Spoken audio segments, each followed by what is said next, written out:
Good evening, everyone. Thank you for joining us today for our City Council meeting. I would like to call our meeting to order at 6:01. Mr. City Clerk, may you please conduct roll call?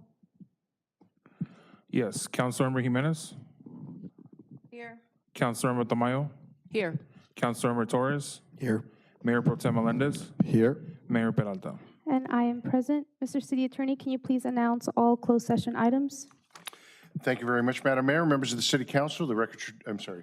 At this time, this is the opportunity for the members of the public to address the City Council on closed session items. If you wish to address the council on any of the items that are listed on the agenda, it would be appropriate for you to fill out a card and turn it into the City Clerk. Mr. City Clerk, do we have any cards for closed session items? We have no speaker cards at this time. Thank you very much. At this time, we have items 1 through 5 as listed on the agenda for closed session. Each of those items will be discussed. It would be appropriate to recess into closed session. Okay, we will recess into closed session at 6:02. Thank you for your patience this evening.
Good evening, everyone. Thank you so much for your patience today. I would like to reconvene from our closed session at 7:16.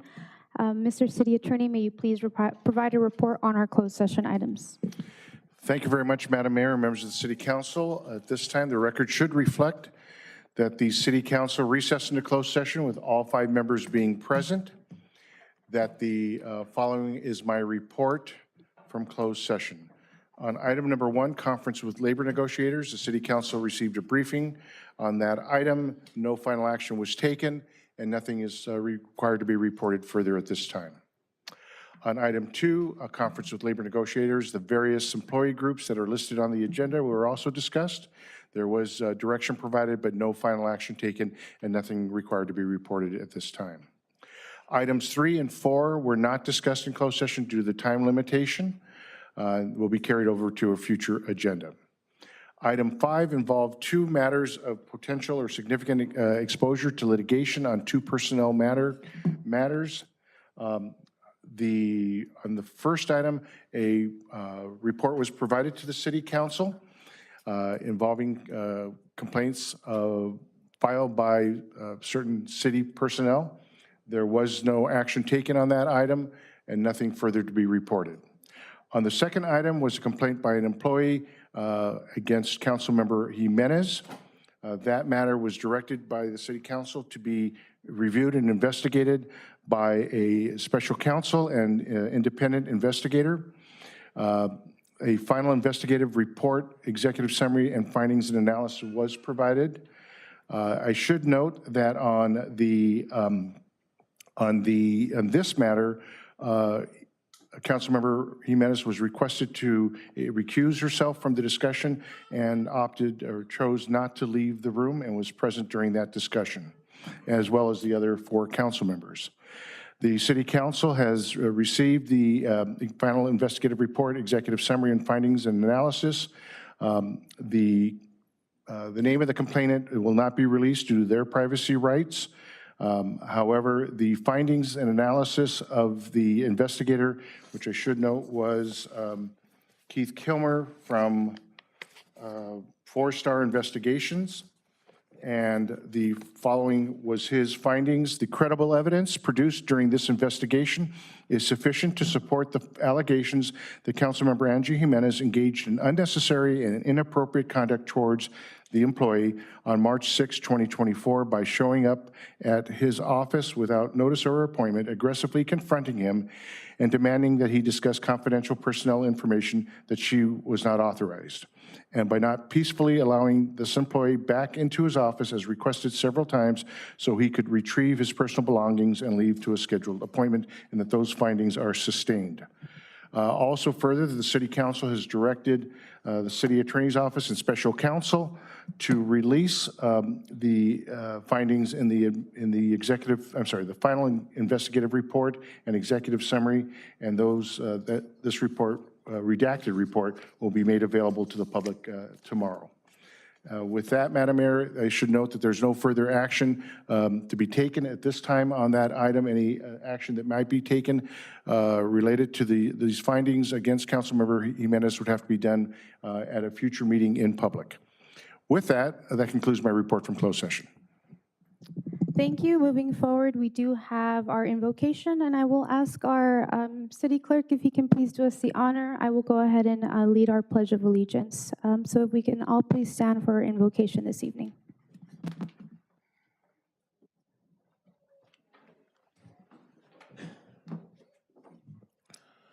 As we gather here today, we pray that we are ever mindful of opportunities to render our service to fellow citizens and to our community, keeping in mind always the enduring values of life, exerting our efforts in those areas and on those things upon which future generations can build with confidence. Let us continue to strive to make a better world. Amen.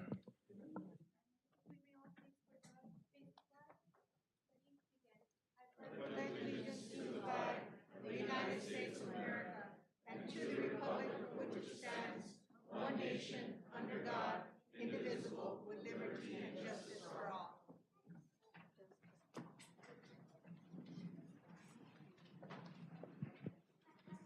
At this time, do we have any corrections to the agenda? Madam Mayor, we do not have any corrections to the agenda.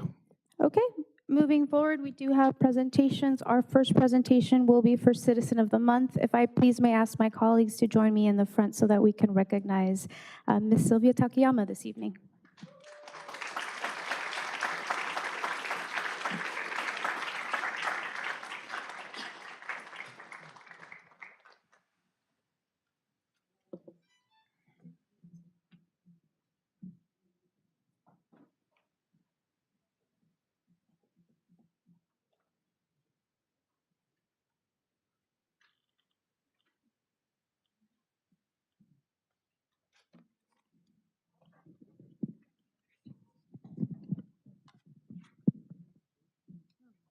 Congrats, Sylvia.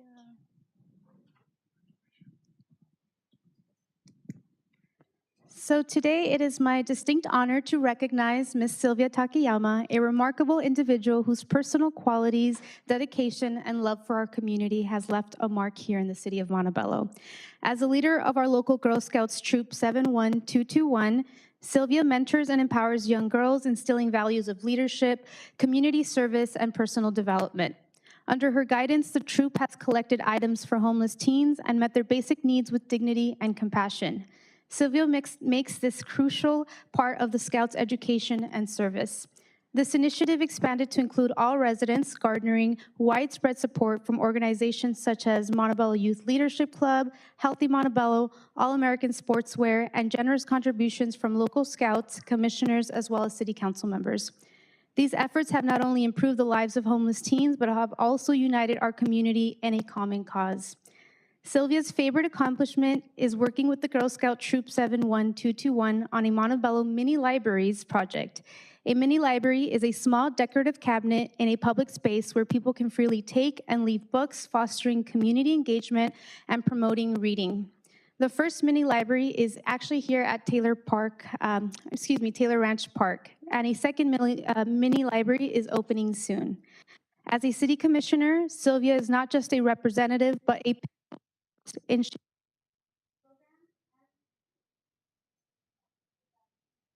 do we have a, oh, you know what, I think it might be good. It's coming back, it's coming back.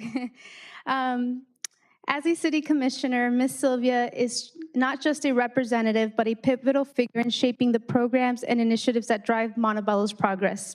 Her responsibilities include advocating for positive change, working towards improving our city, and representing the community's interests. She actively engages with residents, addressing their concerns, and consistently works towards the city's betterment. In the past few years that I've gotten to know Sylvia personally, I cannot, she's just such a wonderful mother, such a wonderful Scout leader, such a wonderful resident, and I truly, truly value and admire the incredible love that she has given to the city of Montebello. So if we can please give her a big round of applause. Would you like to share your words?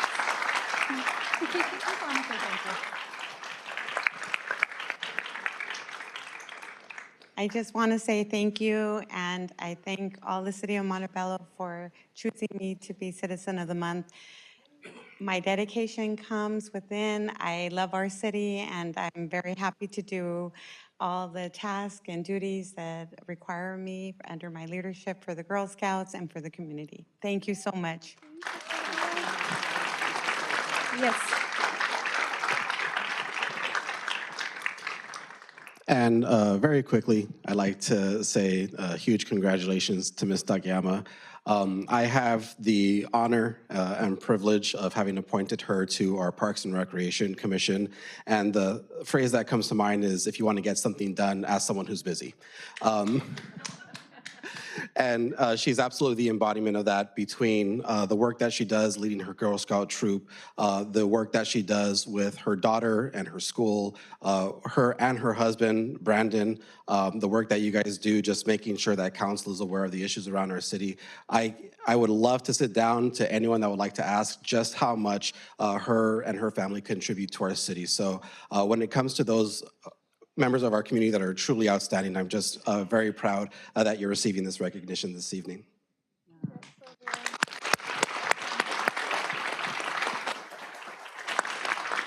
So if we can please grab a photo, and then I will ask her family to also come up for a photo.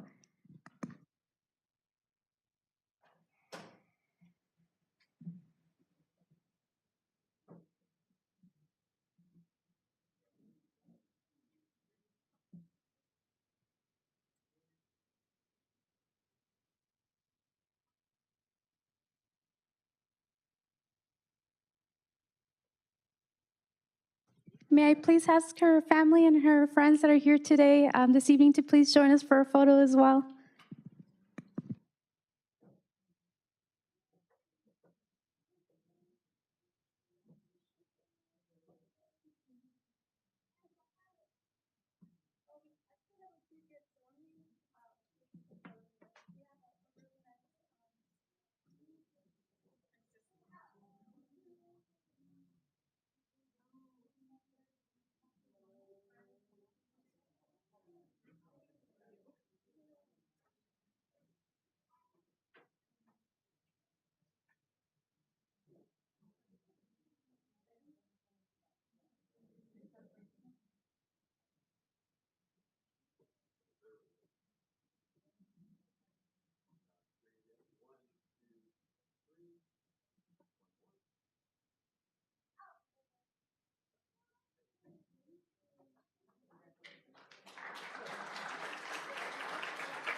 Okay, our next presentation is with our Ashia Sister Cities Association. If I please may ask our president, Ms. Emma Delgado, to come up.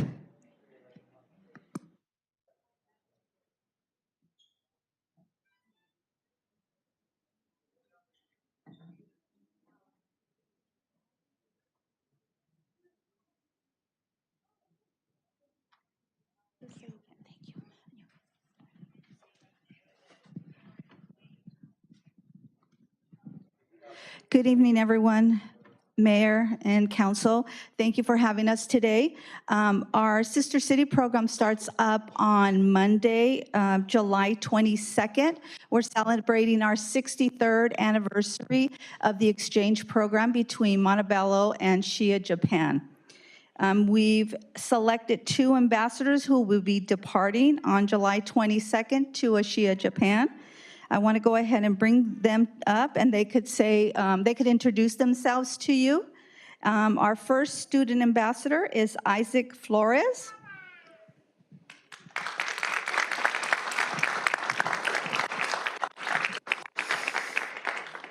How's it going, everybody? I'm this year's student ambassador, so I'll be going to Japan with Ben and representing the city of Montebello very soon, within the next month, I believe. And I'm super excited. I recently graduated high school, so this is gonna be like my first thing I've done after high school, which is really fun. And yeah, thank you for everything. It's been an amazing experience so far, and I haven't even gotten there yet.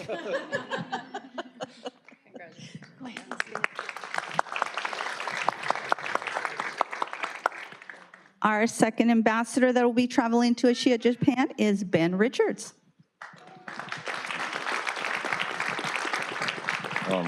Hello, everybody. I'm Ben Richards. I'm going to be a senior at Montebello High School. I'm very thankful for this opportunity. I wanted to do it last year, but I wouldn't be old enough. So I'm very excited to do it this year, and I'm looking forward to spending a whole month in Japan. Yeah.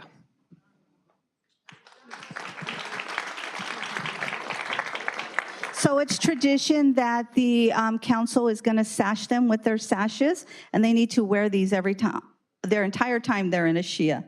And I also have some flyers here for our biggest event, which is our Sayonara event. It's going to be on August 18th. We have some flyers out there, and hopefully everyone can join us. Thank you.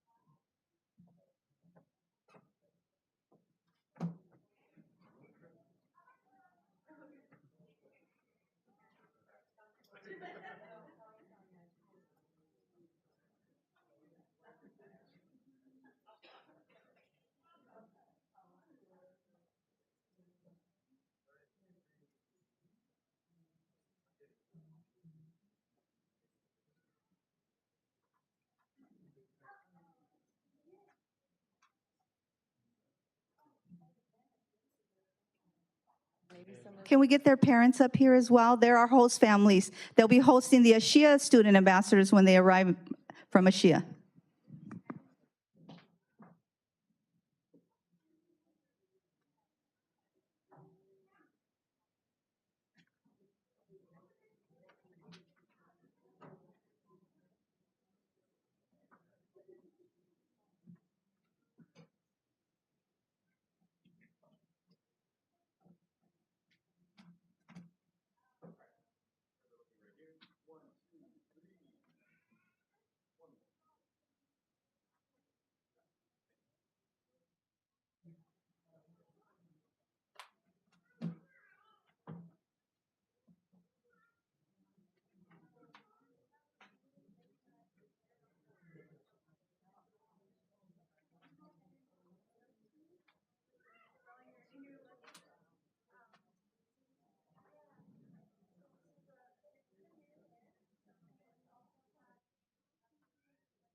Have a wonderful trip, and we are so proud that you will be representing the city of Montebello in ASHIA, Japan.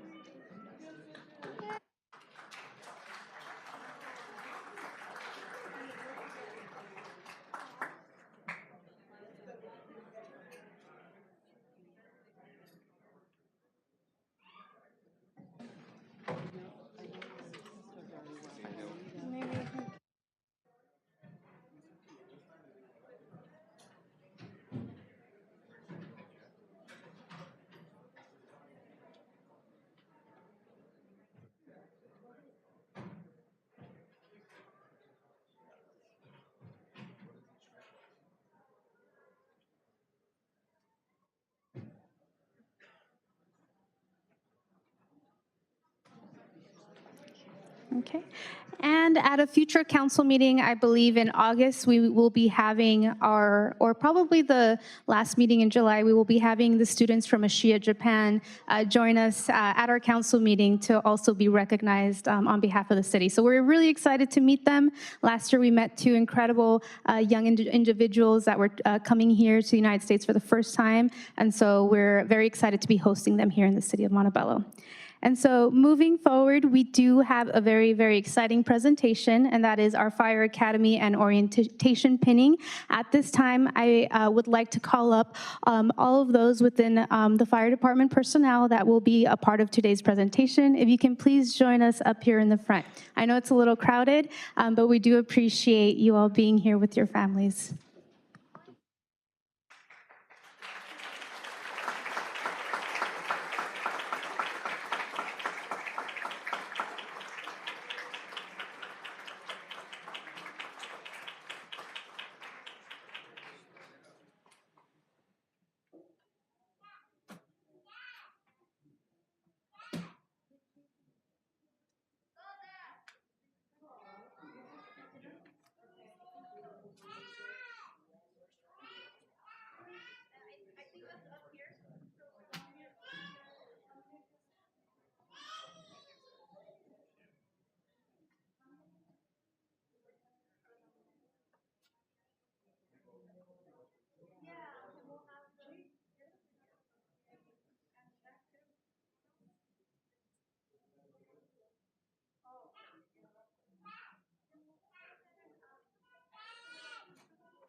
Yeah.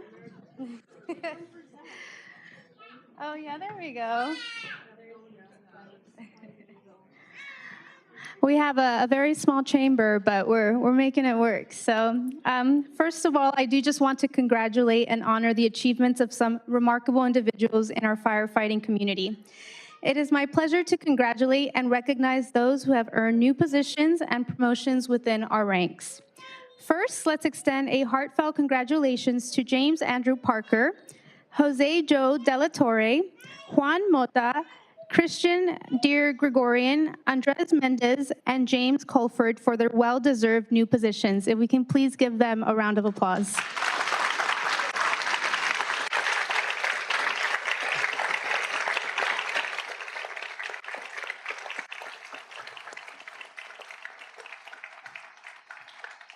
Your dedication, hard work, and commitment to excellence have brought you to this significant milestone. We are confident that you will continue to serve with distinction and make a positive impact in your new roles here in the city of Montebello.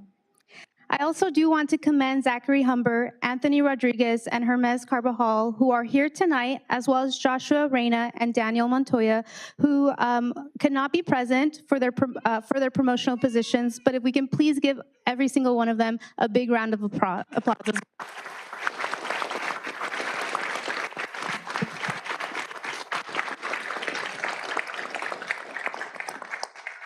Your perseverance, leadership, and unwavering dedication to our mission have earned you these promotions. We're all proud to have you as leaders in our team, and we look forward to the continued contributions you will make in your elevated roles within our community.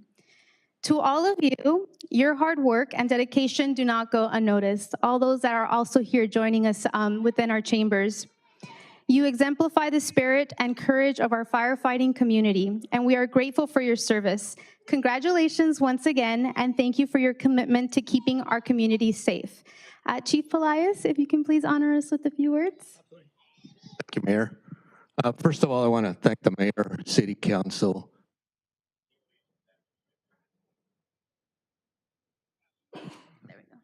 They're amazing. They don't just say it, but they mean it when they say they support public.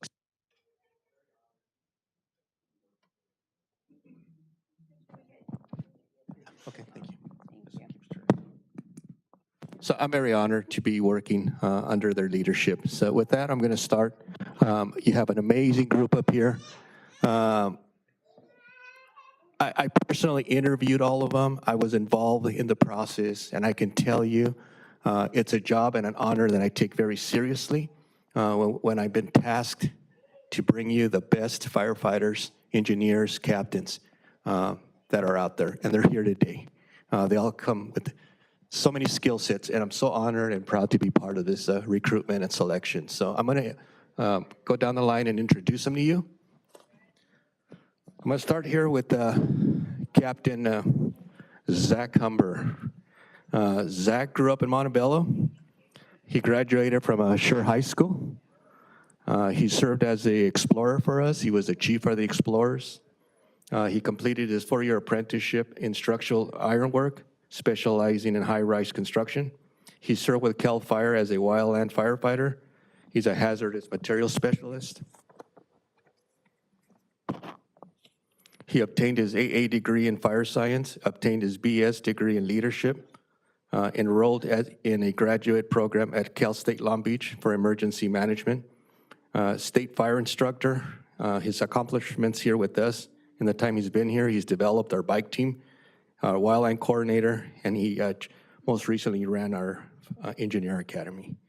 Wife of 11 years is here, and he has 4 kids. So that is Zach. Busy guy, huh?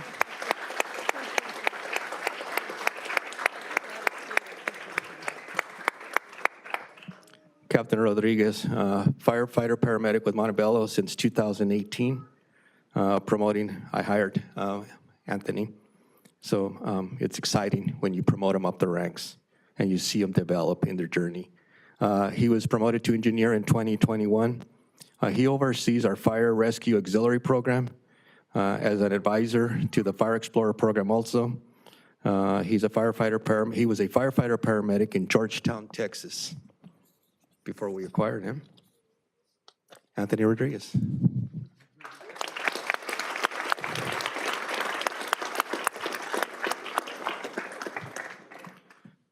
Fire Engineer Hermes Carvajal. Firefighter Paramedic, El Paso Fire Department, 4 years. Ventura City, promoted to Fire Engineer there, and he joined Montebello in 2020, our fire department. He's supported the department with implementation of telestaff, which is a very extensive program. It does all our staffing for us. Hermes has dedicated many, many hours to the program. And the best thing about him, he says, he makes frijoles de la olla, which I don't know about that because I haven't had them yet. I'm still waiting, Hermes, all right? I know you promised some, but I'm still waiting.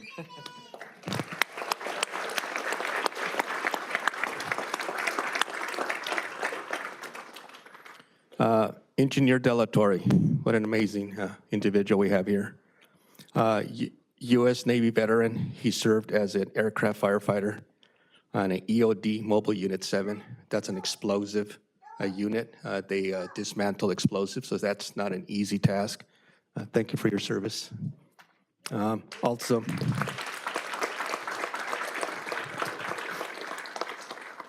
he started his career in 2002. He was promoted to captain. He established one of the state's first REMS team, which stands for Rapid Extraction Modular Support Team. He's a state fire instructor. He's certified as a master rope rescue. He's a lead. He led the USAR team in 2023, the February storms in Arrowhead, where people were trapped for almost 2 weeks. Joe was instrumental as part of that rescue effort up there. He was not only instrumental, but he was also a lead in that.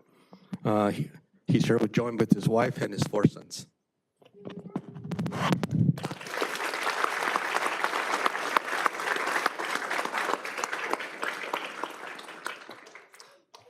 Fire Engineer Juan Mota, comes with 17 years of fire experience in wildland, structure, and hazmat operations. Worked as a firefighter for the U.S. Forest Service, served as a hazmat specialist on a Type 1 hazmat team. He will spearhead the Montebello implementation of our program here. Juan Mota.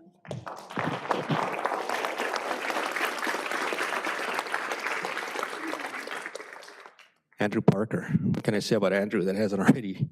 Wow, amazing, amazing journey, this individual here. When I interviewed him, I was extremely impressed and humbled that I would be sitting across from a fire chief as he applied for a lateral engineer position. He started his career as a firefighter with the Los Angeles Fire Department in 2003. He served 16 years at Rancho Cucamonga Fire District Protection District, where he promoted all the way up to captain.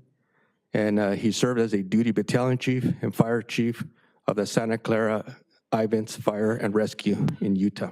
He has a master's degree in public administration.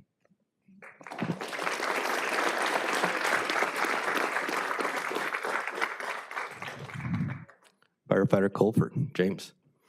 Firefighter, paramedic, West Chicago Fire Department, 13 years or 18 years? Okay, 13 years experience. La Habra Heights, also La Habra Heights Fire Department. His inspiration is to be a firefighter who was ignited by his father. He brings the technology and skills to us. He's very tech savvy, and trust me, we are taking advantage of that, and the city is too. Thank you for all you bring. He's also got experience in grants. He's already working with our grant, Angelica, on grants. So nice to have you, James.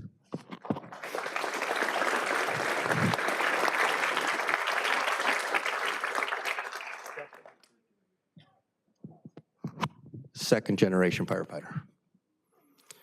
Firefighter, Christian De Gregorian. Passion for playing soccer, firefighter, paramedic. Brings to the department his knowledge and his bilingual English and Armenian. I love that. I was looking forward to this day. Okay, and his passion is to serve the community. What more can we ask for, huh? And then there's firefighter, paramedic.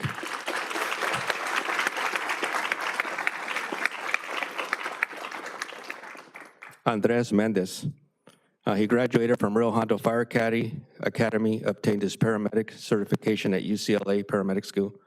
Has been a paramedic for over 5 years. We definitely need that experience here.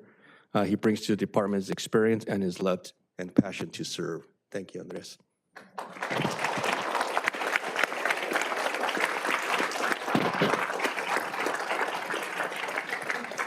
So you can see here, these are amazing individuals that we have with different skill sets. At this time, I'm going to ask our city clerk if he would come up. We're going to perform the oath, and then we'll do a badge pinning.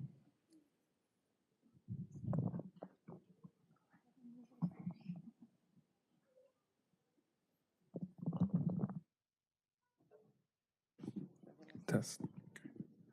Good evening, everyone. Christopher Jimenez, your city clerk. Chief, thank you for allowing me to have this honor to administer the oath for our community heroes. So if I can please have everyone raise their right hand, and you'll be repeating after me. I state your name. Do solemnly swear that I will support and defend the Constitution of the United States and the Constitution of the State of California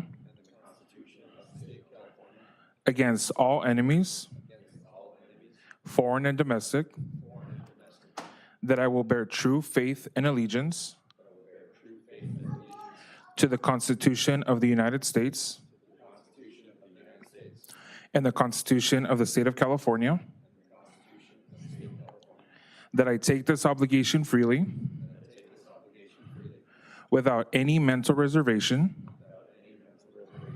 or purpose of evasion, and that I will well and faithfully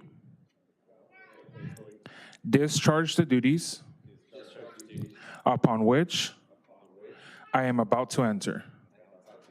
Congratulations.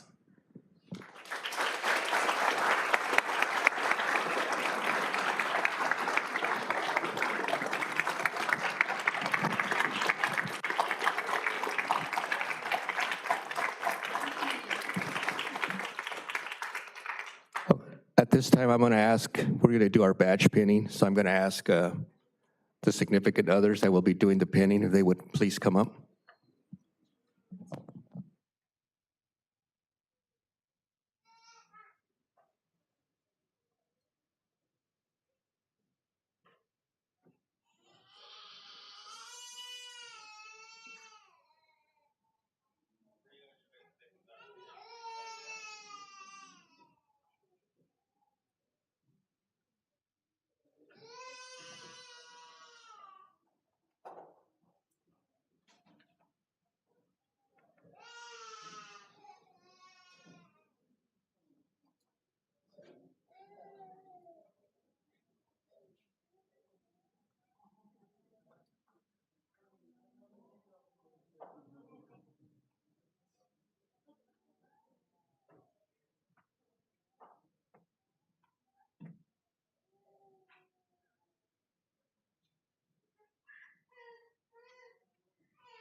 Everybody have a badge? Everybody's got a badge now? Okay, at this time, we can go ahead and do the badge pinning.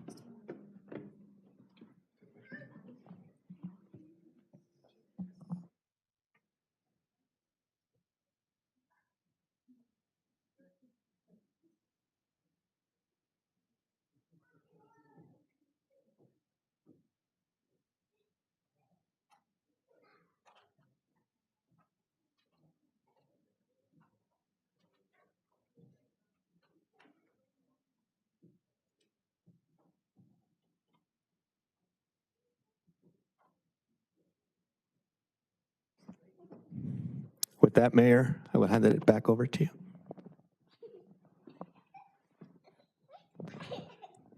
If we could just please get a big, big, big round of applause for all these incredible men.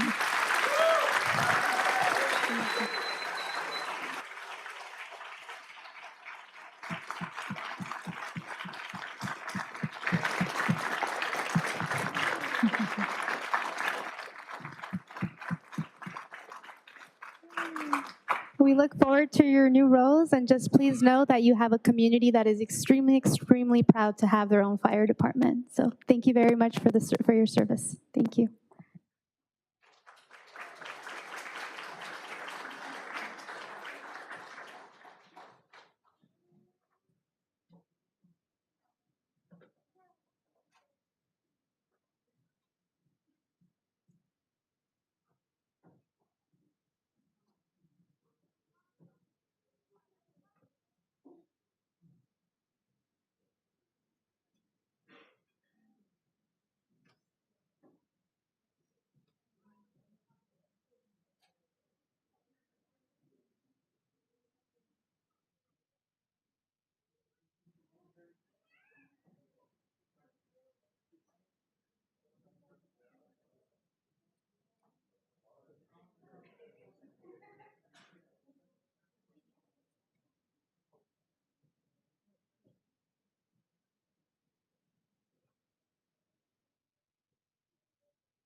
And that does conclude our presentation. Thank you so much to all our families that are here that came out to support. We appreciate your dedication and the love that you have. Hope you guys have a great, amazing evening and go enjoy with your families if you're able to. Thank you.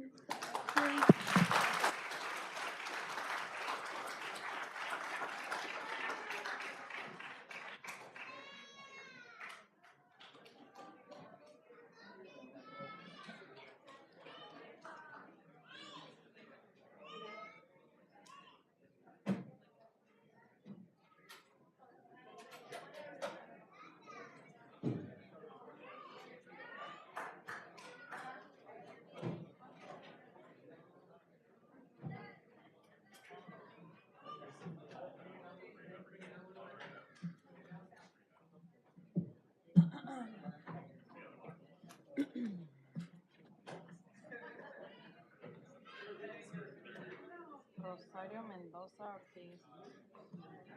I don't know who this is.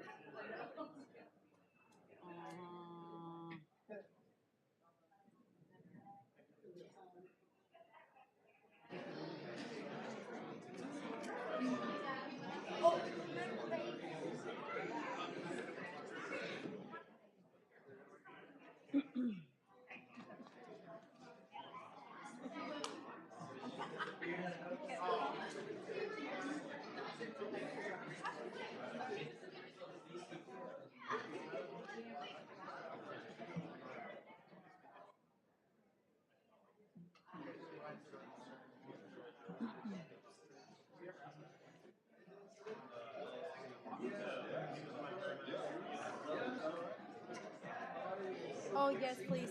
No, let me have some, please. Thank you. I know. And they're shaking.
Moving forward with our presentations, we do have item number 9, which is the Montebello Grade Separation Project Update, San Gabriel Valley Council of Governments, a presentation by Carrie Ingseong, if you are here.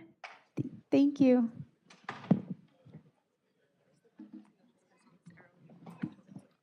Thank you. Good evening, Mayor Peralta, Mayor Pro Tem Melendez, and council members. My name is Carrie Inseong. I'm with the San Gabriel Valley Council of Governments. I'm joined here today by Kevin Lai, who is the Director of Capital Projects, Maria Khanna, who's our Community Liaison, and Esmeralda Esguerra, who's a Management Analyst working on this project for us. And this is meant to be an update on the construction progress of the project, as well as an update on the groundbreaking ceremony that we'll be having here in a few weeks. So since our last update, we held a community open house on April 18th at the Montebello Senior Citizen Center. We had a 35-hour street reconstruction at Montebello Way and Greenwood Avenue near the Mines Avenue intersection. We've had ongoing major utility relocations. We've also begun private property work along Montebello Boulevard. We had a general meeting with the city manager and his department heads here in this council chambers. We also had a targeted meeting with the Montebello Fire Department with Captain Robinson and Fire Marshal Cifuentes. We also had a readiness meeting with Public Works, Montebello Bus Lines, Fire, Police, and Recreation and Community Services a couple of weeks ago. We're getting ready to issue construction notices for this upcoming July 8th closure of Montebello Boulevard.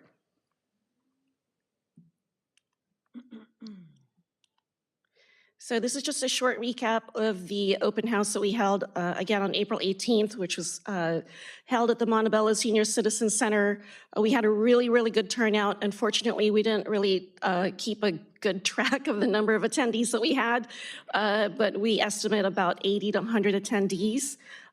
We had a Q&A session with members of the public who wanted to know more about the project or had concerns.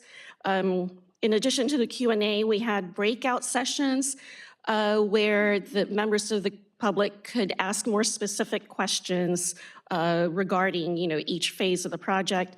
And it was also live streamed by a member of the audience. I think it might have been on either Facebook or Instagram, but it was being live streamed for those members who could not attend in person.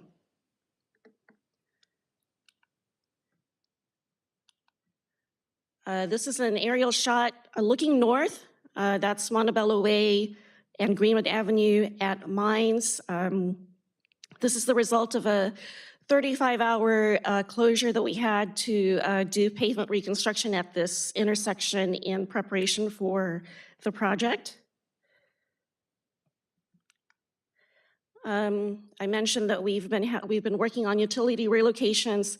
So the utilities that you see there in red, that's utility work that's ongoing right now. We have sewer work on the east side of Montebello Boulevard that's ongoing. That's actually almost finished. We have AT&T work south of the Union Pacific Railroad tracks. That's also ongoing. We have SoCal Gas work north of Olympic on the west side that just began this week. And then the utilities that you see there in yellow, those are utility relocation works that will be happening in the near future. And then the utility work that you see there in gray, that's what's been completed so far. This next slide shows an example of the private property work that we're doing along Montebello Way. This is Montebello Boulevard. This is Montebello Boulevard looking south. And that's the Montebello Villages HOA. You see it on the left. So what you see on the right side of Montebello Boulevard is where San Gabriel Valley Council of Governments has acquired property from the property owners there in preparation for the underpass and the frontage road that we'll be building in that location. So what you see there is where there is existing fencing. We are replacing the fence in kind. We're moving it towards, or we're taking property, we're moving it towards the west to make room for the frontage road. And what you see is we're replacing the fencing that's already there with like-kind materials.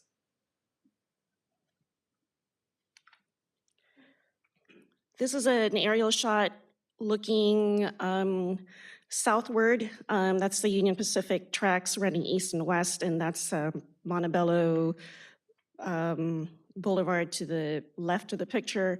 These are the remaining structures that we've acquired, that San Gabriel Valley Council of Governments that have acquired, that have yet to be demolished.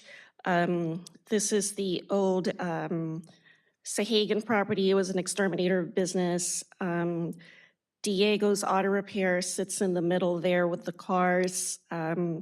We just finished our settlement negotiations with the property owner, and he will be vacating that property next month.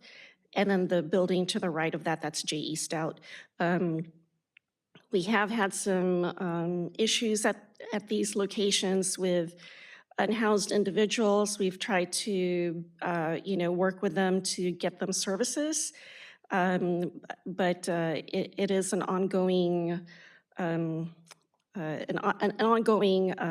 interaction with the unhoused individuals to try and get them help.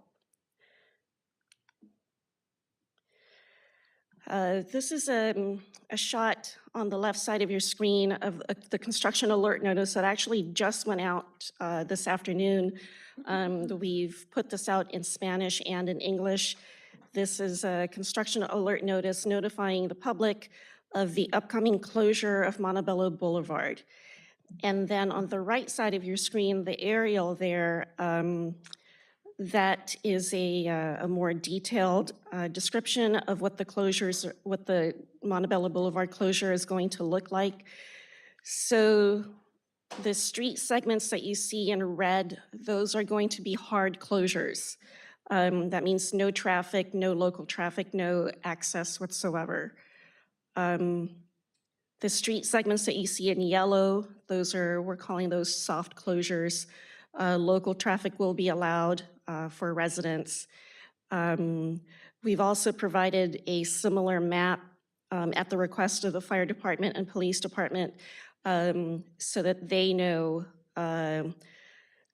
how they can maneuver around this closure to respond to emergencies.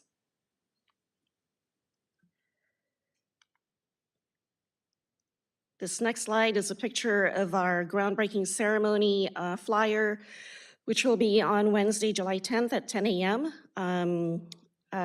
Just south of the railroad tracks. And that concludes my presentation, and we're available for any questions.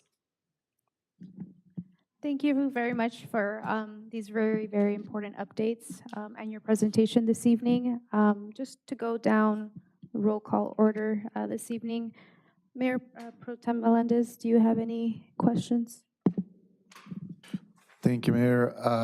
Thank you for the presentation. Also, thank you for the community open house. I think it was a good opportunity for residents to come in and provide some input. and have a dialogue and kind of know a little bit more about the project. I believe it's either slide number 5 or 6. I think it's showing Montebello Boulevard, that one right there. I know that I've had conversations, with the city manager and with some of your staff about, some of that outside parking being lost during the construction phase.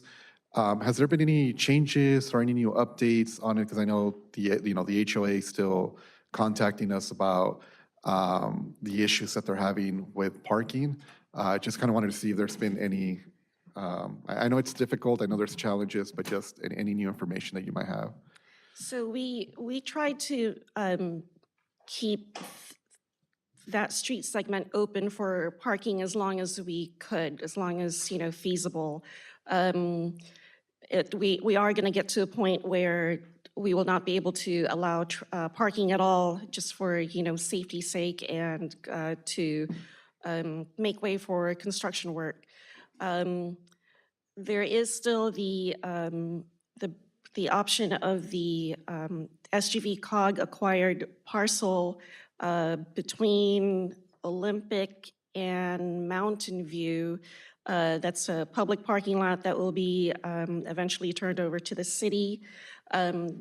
We have not been able to open that yet to the public because that is being used for construction laydown area. As you can imagine, we have a lot of construction materials on this project.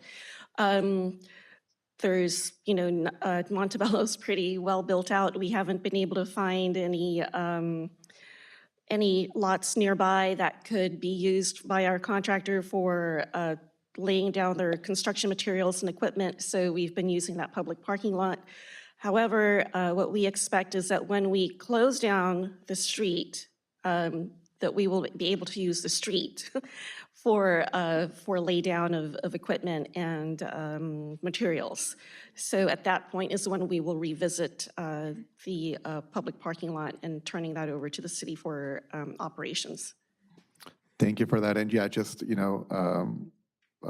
appreciate working with us and just trying to figure out solutions and remedies to the parking situations. I know we've been bringing it up. And I know it's a lengthy process. So yeah, we just don't want some of our residents that are there to be out of, parking for a while. But I do appreciate your hard work on it. Thank you. Thank you, Mayor Pro Tem. Next, we have Councilor Jimenez. Thank you, Maria, for the presentation.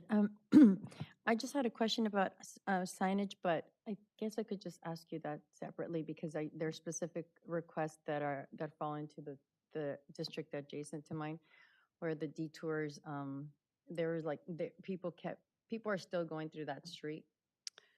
Okay. And I think it just, in terms of signage, so that people don't go into that area before they're already deep into getting in a cluster in that spot. I'll talk to you about it later, but Okay. But just the signage, and I think that's the biggest concern right now, that the people that actually live in my district that are coming out, that I know there are a lot of signs on the boulevard, but not in the residential part. I'll be more specific with you if I just get them on with you, I guess, on the side. But thank you again for your presentation, and thank you for the sessions with the town. Thank you, and we'll be happy to talk to you to, understand exactly where you think signs should be placed to, help. To alert folks, because we're not to turn. Yeah. As we can already tell with technology these days, there's, Waze and Google Maps. It's we try our best to route people to where we think they should go, where it's safest for them to go, but sometimes it's kind of hard to control them with the technology. But we'll be happy to talk to you and take your concerns into consideration. Thank you. Councilmember Tamayo? The question that I had is on the community participation or information that goes out to the community. Is there going to be during the process more community meetings, or what is the plan for that? So this is, the San Gabriel Valley Council of Governments at Alameda Corridor East. This is maybe, I think, the 16th grade separation that we've built.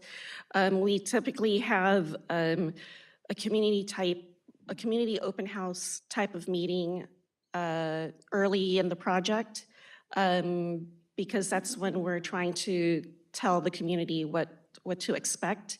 But as construction moves forward, the notifications to the community really takes the form of the construction alert notices that, like the sample that I just, that's on the screen right now.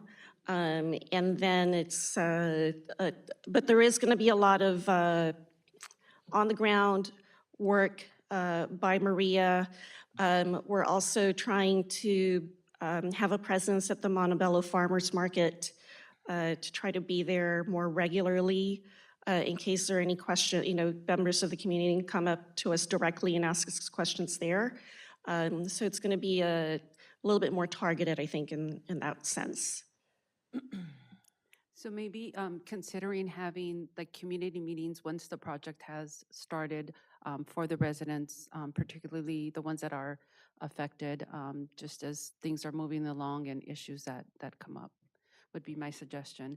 And then my second question would be for trucks. I know it's piggybacking on the routes, but I know sometimes, or not sometimes, but we do see trucks coming around here. So how are they going to be directed? I mean, I hope it's not like down 4th Street. No, we have, so when we close down Montebello come July 8th, we will have a detour in place. This is going to be an alternate detour, but it's official detour that will take traffic around to the west on Garfield and then to the east on Paramount Boulevard. We've already worked with the City of Pico Rivera and the City of Commerce and unincorporated County Los Angeles to use their streets as detour routes while we work on the official detours for this project, which is eventually going to be Greenwood and Vale. But the detours that we have planned out for the immediate future for the next 6 months until January of 2025 will take drivers to Garfield and to Paramount. The good news about Garfield, it's already grade separated, already has an underpass under the railroad tracks, so traffic will flow, should flow a lot more smoothly. And then on the east side, Paramount doesn't hit the railroad tracks until way up north. So we think that we've come up with a good temporary solution for the detours while we work on Greenwood and Vale to get those up and running and for those to become the long-term detours for this project. Okay. Thank you. Thank you, Councilmember Tamayo. Councilmember Torres. Thank you, Mayor. First of all, always happy to welcome you guys into our chambers and get an update on the project, so thank you very much. I was one of the ones attending via Facebook Live on that April 18th meeting, and very pleased with the information. Congratulations on your performance, because it was a bit of a tough crowd. When you have a project that's taken 20 years to get to this point, there's a lot of history, but you guys handled that very well. So I wanted to make sure that I commended, Marissa and all of the team for the work that they did there. I was very impressed. Thank you. And I think the attendance shows how much the community was craving that kind of information. As recently as 2022 and even last year, people still weren't sure when construction was going to start. So that information was very much appreciated, and the ways that you guys have done outreach has also been excellent. I wanted to ask a couple things about traffic. I've had some questions as my colleagues have made comments, but the first thing, going off of the image here, I was just curious how signal timing is going to be adjusted at the Greenwood and Olympic intersections. being that that's usually, I think, more of an east-west corridor than a north-south, people, the locals kind of like use that as a little bypass to Montebello Boulevard, but now that we're transferring that traffic over to Greenwood, I would expect that traffic to be a lot heavier, and wondering if that timing for that north-southbound traffic is going to be adjusted for that. And then secondarily, what the traffic, if there's going to be any kind of traffic control at Greenwood in Los Angeles, considering that we're going to be kind of encouraging motorists to continue on that way along the detour route. And I think right now that's just a stop sign, four-way stop, so. So actually what you see here, this is not the detour route, and I'm sorry, I should have been more clear. This is actually a map that we shared with the fire department and police department. We made it specially for them because we made a map. They thought it was a little bit, there's too much detail, and they told us we need something quick and dirty that our drivers, can quickly look at, glance at as they're, speeding down to respond to an emergency. So the arrows that you see here was really just meant for the first responders to try to show them how to work their way around the closure. But the official detour from July 8th until January, like I said, will actually take traffic along Whittier, east and west, and then south, either on Garfield or on Paramount through Washington. So we're really trying to stick to, existing major corridors. And then eventually when we finish working on our Greenwood and Vale detours, Greenwood and Vale will be restriped to accommodate additional traffic on both of those streets. There is going to be signal timing, and there is going to be restriping and signage work done on both of those streets to accommodate for the extra traffic. Okay, great, perfect. And you basically answered my other questions here off of that response, so very effective. I do just want to, in one moment, kind of reiterate my colleagues' concerns here, just to kind of understand a little bit more. I'm sorry if I missed it. But with that future detour route of Greenwood and Vale and the issues that we have with trucking, just if you could, one more time reiterate, is heavy trucking going to be still be diverted to Paramount and Garfield, while vehicular traffic, sedans and whatnot, non-heavy traffic are through Greenwood and Vale? Yeah, so our, the I don't want to call it promise, but the arrangement that we had with the surrounding jurisdictions, which is Commerce to the west, Pico Rivera, and County Unincorporated, was that the use of their streets for the detour, whether it's passenger traffic or truck traffic, would really be on a temporary basis. So from July until January. And then as soon as Greenwood and Vale are ready for us to start using them as official detours, this is what's already been approved, that all traffic will be, passenger cars and truck traffic will be diverted to Greenwood and Vale. Okay, thank you very much. And that's all my questions, Mayor. All right. Thank you, Councilmember Torres. And a lot of similar questions that I had have been answered. So I do just want to thank you and also just recognize you and your team for the efforts that are being made to continuously update our community. And I also was one of those that did tune in through Facebook and really saw the level of engagement.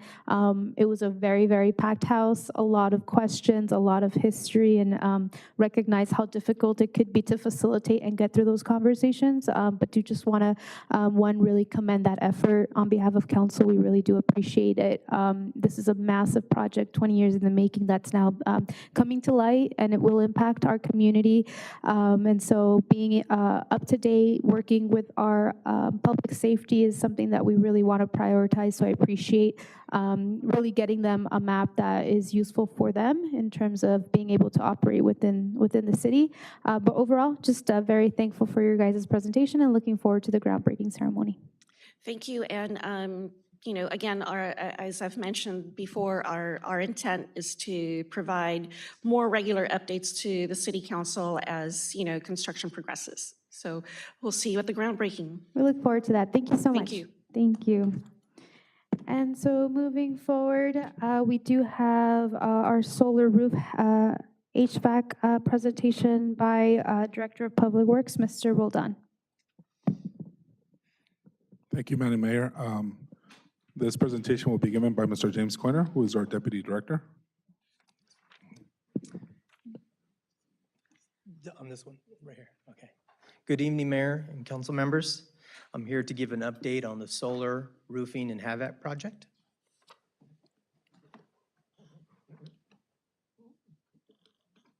There you go. The project includes roof and HVAC work at the city's transit facilities, repairs and upgrades to the city's aquatic center, and installation of solar panels at various city facilities and properties. Alliance Building Solutions Incorporated is an industry leader in delivering effective energy infrastructure projects within the public sector. ABS is a design and build privately held energy service provider, delivering energy efficiency and renewable projects focusing on the educational and municipal sector. ABS is responsible for the design and engineering permits, fees, approvals, project management, installation and startup, training, checkout, associated warranties, and insurance specifically associated with the work to be performed. On this section right here is George Hensel Aquatic Center. The George Hensel Aquatic Center is a 750,000-gallon community pool building located at 1300 West Olympic. And we were able to, there were energy-saving measures to offset the cost of replacement of critical pieces of pool equipment.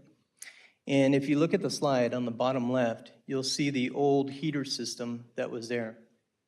And to the right is the new Lockavar heaters with LCD touchscreen, with super energy efficient, and they integrate with a total pool room control system.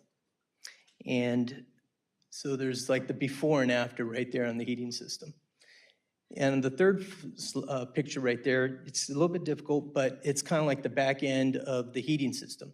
What's really neat about it is it uses a heat exchanger. So no longer does pool water go through the heater, it uses a heat exchanger plate, which improves the longevity of the pool heating equipment and also provides far better efficiency. On the top right corner, you'll see the new tanks, and below are the old tanks. Old tanks were the old fiberglass style tanks, and the blue tanks, the new ones, are the steel vessel tanks, and above it's all brand new Schedule 80 piping.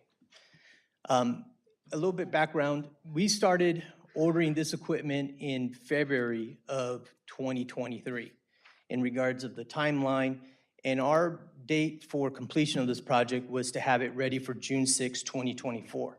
So there was a lot of communication between suppliers, installation, ABS, and also Horizon Mechanical, who were the lead subcontractor installers on this project.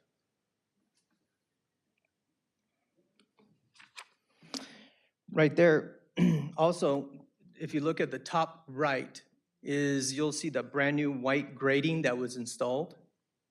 And in the middle is the brand new pool covers that were also part of the project to also help keep the heat and provide energy efficiency. On the left is a photo that was taken last week of the community using the brand new pool. In talking with the person that takes care of the pool, he says he hasn't seen this clarity in this pool in many, many years. A great improvement. And it's keeping its temperature right on the money. It's a real great program, and the community is really enjoying this brand new system.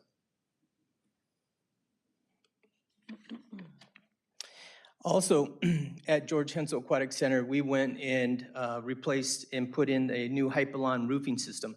The top left, you can see the old weathered roof system, and below is the brand new, and you can just, the picture, I think, tells the whole story of where we were and where we're at. Also, a lot of legacy old piping, a lot of old wire cabling was removed, and really to kind of clean up the rooftop. Now we moved over to the transit building roofing.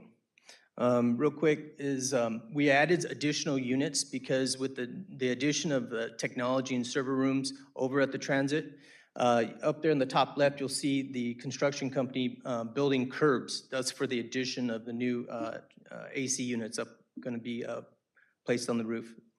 On the right hand is the new roofing system on what they call the fuel island at the transit.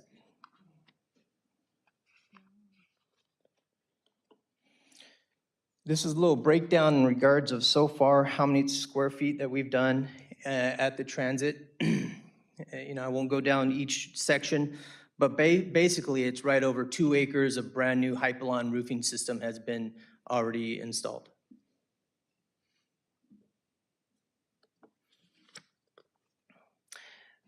This one here is a little a before and after of the Hypalon system on building deck 4. And just a little bit background, there was a lot of thought on also where do we go like in the process, and the transit was the next right after the aquatic center because we wanted to get into and start doing some of, I'll even back up a little bit. We wanted to start in January and February on the sections 6 and 7 because they don't house any of the staff members. So we wanted to start on those areas. And then we wanted to start on sections 5 and 4 during like the month of March and April. So when we pull the AC units off, no one would be that much uncomfortable, not too cold and not too hot like you're dealing with like right now the temperatures at this moment. So we really had a lot of thought and planning in when we pulled the units and what areas we were going at. This is a couple different photos.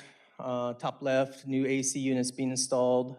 Bottom left is the cranes removing or installing, taking the new units onto the roof.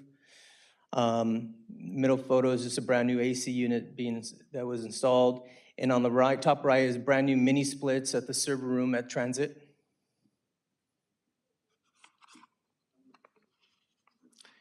And then this also right here is kind of like some of the solar perspective on this program.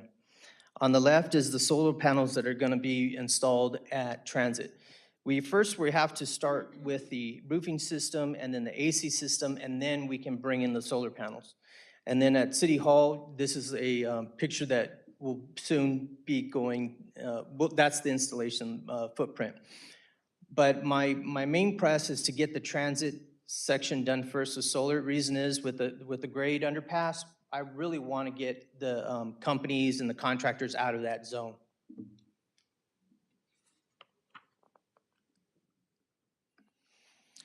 This is a little bit of a timeline on the George Hensel Aquatic Center.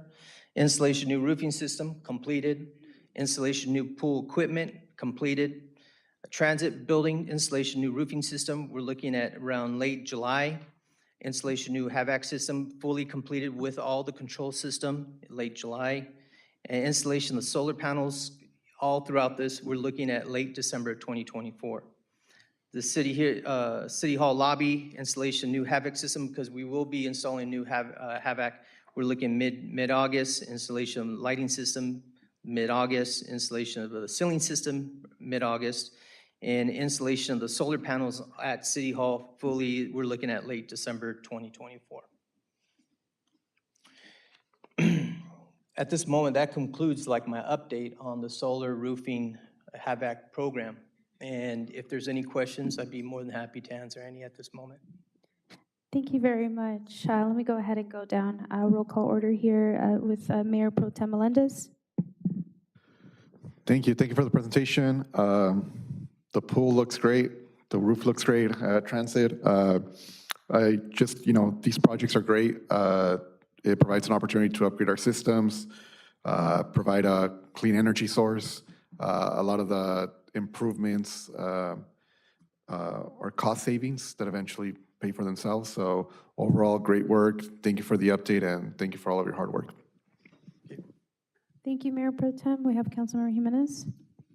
Thank you for your work, Mr. Corner. I know this is, I'm looking at the list of the completion dates for everything, and it's just really nice and very refreshing to see all these projects getting done. Thank you. Yes, thank you. Councilmember Tamayo. I appreciate the update. I have no further questions. I think my question was going to be regarding the timeline, but you clearly spelled it out here, so thank you. Thank you. Councilor Torres? Thank you, Madam Mayor. No questions. Just want to say first, thank you for the update on this massive project. I think dollar-wise, this is probably the third or fourth largest capital improvement project that this council has approved in the last 4 or 5 years. Bigger than our $25 million street paving project, a little bit smaller than our Top Golf project, definitely larger than our golf course. And so just to speak to, as the Mayor Pro Tem mentioned, the cost savings that we're going to realize covering the cost of all of this is really significant. I just also want to say very quickly for the community, as we're going through the photos, I think we up here are very excited to see what's happening on our roofs, as unexciting as it may be. But to give context, just, when it comes to the city's statement on climate change, there are not a lot of things that we can control. We can't control planes and the fuel that they use. We can't control what kind of cars are produced, but we can control our own facilities. And over the last few years, this city has taken big steps in making sure that we're reducing our impact. And so when we see those roofs change, those white roofs are reflecting heat back up into the atmosphere instead of being absorbed into concrete and asphalt. As the mayor has rightly identified and pursued, this is a tree-poor city. So steps like these increase the quality of life for our community and make that larger statement. So I'm very excited to see the progress. Thank you. Thank you, Councilmember Torres, and just equally as excited to see such a massive project in terms of energy savings and sustainability here for the city of Montebello, and really taking those steps forwards. These upgrade facilities are facilities that our residents use. These are facilities where our employees work, and to be able to provide them with these types of amenities, I think, is extremely important. Very excited in terms of the George Hensel Aquatic Center. I've been really seeing a lot of content from our local residents who have gone out to the pool. We've recently had our Movies in the Pool event. I know we have a lot of different events this summer there at the pool, and a lot of folks are raving in terms of the improvements and the pool equipment that is completed. And so it's very nice to see how fruitful these efforts are in terms of our community being able to benefit from them. And so thank you for providing this presentation, as well as just a very comprehensive timeline in terms of how this work is getting done and when we see the final completion. Thank you very much for your effort and for your presentation this evening. Thank you. And I just want to say thank you so much to the councils for your support on such projects like this. That makes it starts with you guys, and I really appreciate it. And I also want to say thank you to the transit department. They've been so flexible in helping us and working with us as a team. There's been some days where it's like a little rough, and a crane moving and bringing a crane, and they've been great. So I just want to say, Mrs. Soria and the entire team, thank you so much for always being real flexible, and it's made it a great project. Thank you. Thank you so much. And also to just highlight as well that this is a unionized labor project, and so not only is it cost efficient in terms of energy savings, but it is providing jobs to local residents, as well as ensuring that those that are working in these specific projects are receiving adequate pay, as well as the benefits that they rightly deserve. So very proud of this project. Okay, moving forward, we do have our public comment portion of today's council meeting. So if we can please have our city attorney please read the statement of oral address this evening. Yes, Madam Mayor, thank you. Mayor and members of the City Council, this time is appropriate for public comments on non-agenda items. The public may submit speaker cards to the city clerk, or should have submitted a speaker card prior to this point in time. This is for both agenda and non-agenda items, but at this time, we're going to only address the non-agenda items. Council will have 30 minutes in which to address these comments, and be aware the maximum time allotted for members of the public to speak shall not exceed 3 minutes per speaker. Do we have cards for non-agenda items? Yes, we do. Time right now is 8:36, Madam Mayor, so it's appropriate to Yes, please move forward. Thank you so much, Mr. City. Thank you. First speaker is Jesse Garcia, followed by Alan Lanosa.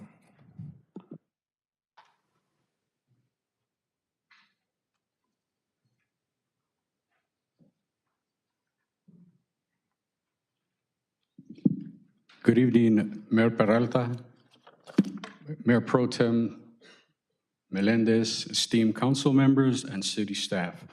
So first off, I'd like to say it's great to see that this underpass project is finally on its way. The other day as I was going home, I noticed that there are K-rails installed on Montebello Boulevard and Montebello Way, so the access is cut off. Didn't think much of it until I started going southbound on Greenwood.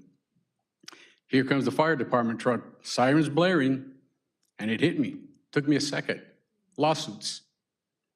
If you have that area that I have seen is going to be a cul-de-sac based on the renderings that we didn't see today, I don't know why they didn't show that part, you have potential lawsuits.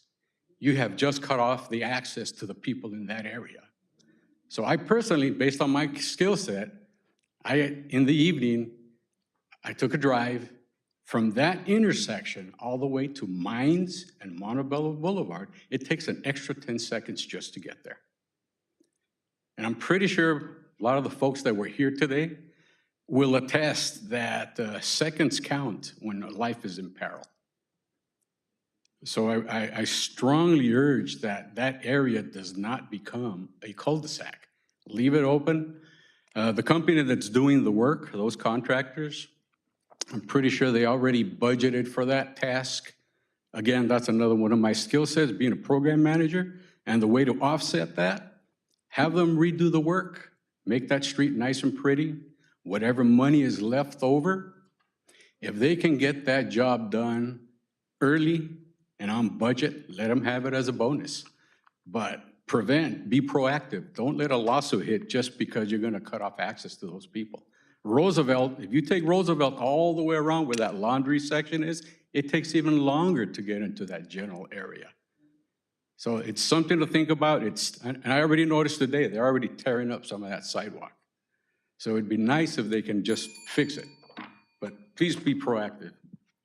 Thank you, Mr. Jesse. Can we please ensure we communicate those concerns? Thank you. Next speaker. Next speaker is Alan Anosa, followed by Linda Nicholas.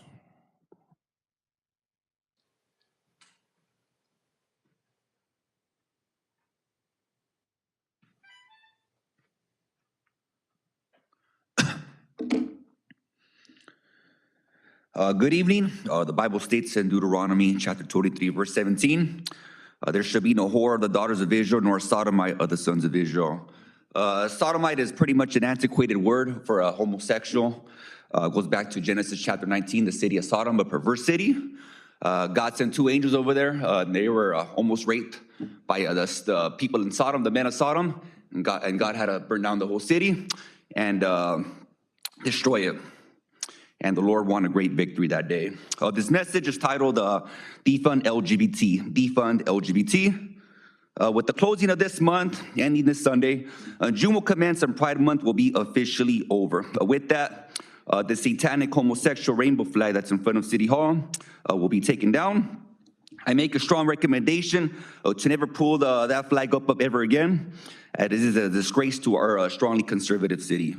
I further recommend to dispose it, put it in a bin, put it in the closet, or perhaps even burn it. I even recommend it. It's not safe for it to be around, to be put up next year. With that, I also exhort that Montebello and the council cease to participate in any more social justice movements, reforms, holidays, no more Free Palestine, no more We Stand With Ukraine, BLM, COVID-19, mask mandates, no more Strike for Pride parades or any more LGBT stuff. Cease all that, just end it. They don't even like that. They don't like the attention. Why even give them more attention? Nobody likes it. It's very divisive by nature. You should have had time for that. That just cut me off. Just stick to city civics, politics. Thank you for your public comment. I didn't finish yet. That wasn't 3 minutes. We are timing. Thank you for your public comment. That wasn't 3 minutes. Thank you for your public comment. Next speaker is Linda Nicholas, followed by Tila Gregorian.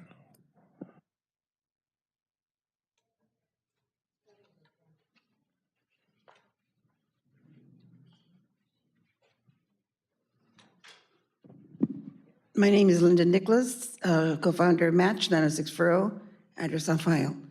This message is for you, Scarlett.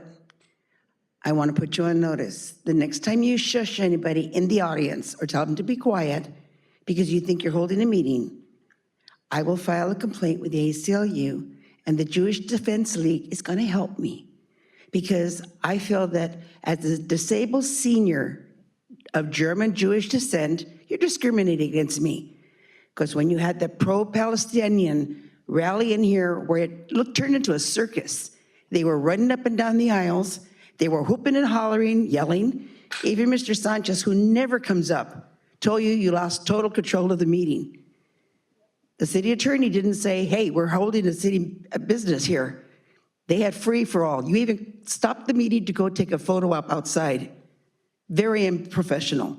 So be very careful, because now people are watching you. You can't discriminate against me because you're pro-Palestinian. Got it? Now, where's our assistant city manager? Why is the public works director sitting up there? Now, I'm going to tell you, and I'm going to put it on the record, just like I said 3 months before Raul was hired, that he was going to be hired. You didn't even have to put any applications out. I told you 3 months before he was going to be hired. Now, you want to know what I'm going to tell you now? You're going to force Arlene out, cause us another multi-million-dollar lawsuit, and put somebody with no qualifications, no experience. Only thing is that he's a friend of the city manager in that position. And God help you, because we will start causing war. And if you think you're going to take her out, honey, you three have no clue what's coming for you. Thank you, Ms. Nicholas. Can we please have the next speaker? Next speaker is Tila Gregorian, followed by Raul Hurtado.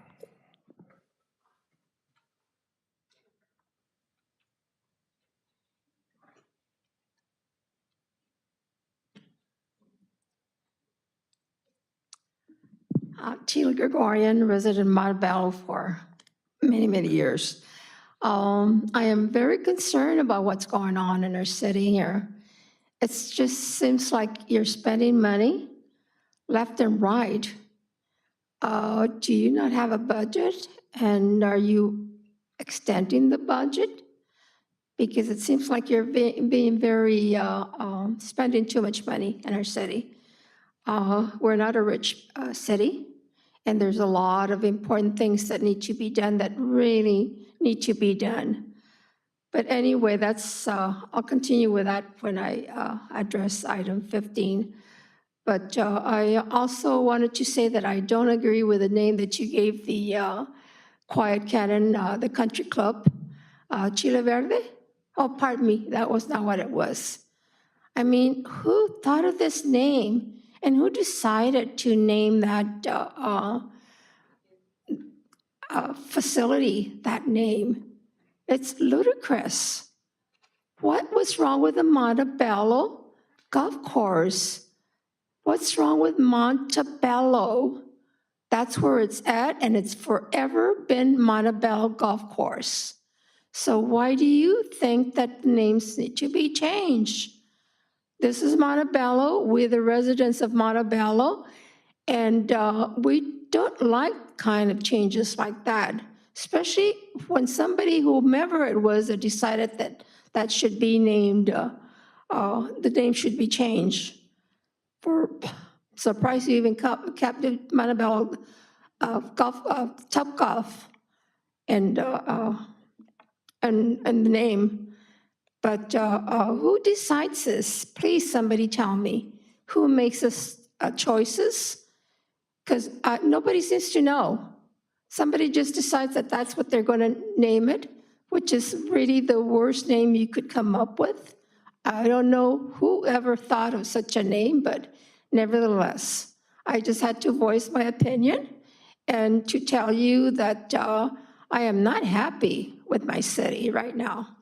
I'm not happy with the changes that are taking place. I'm not happy with a lot of things about my city now. And remember, there's an election coming up. So beware, because like we phone bank to get you elected, we can phone bank not to re-elect you. We're very active in our community, and you need to treat our city with respect and dignity. Thank you. Thank you, Ms. Gregorian. If we can please have the next speaker. Next speaker is Raul Hurtado. Good evening. Excuse me, I'm probably going to stumble a little bit here because I really want to come up and thank Sal Melendez for his council orals the last time on these blighted buildings that we have, and having a registrar for that to keep track of them and keep the owners accountable for the graffiti, for all the stuff that goes on with buildings that, or empty lots that seem like they're abandoned.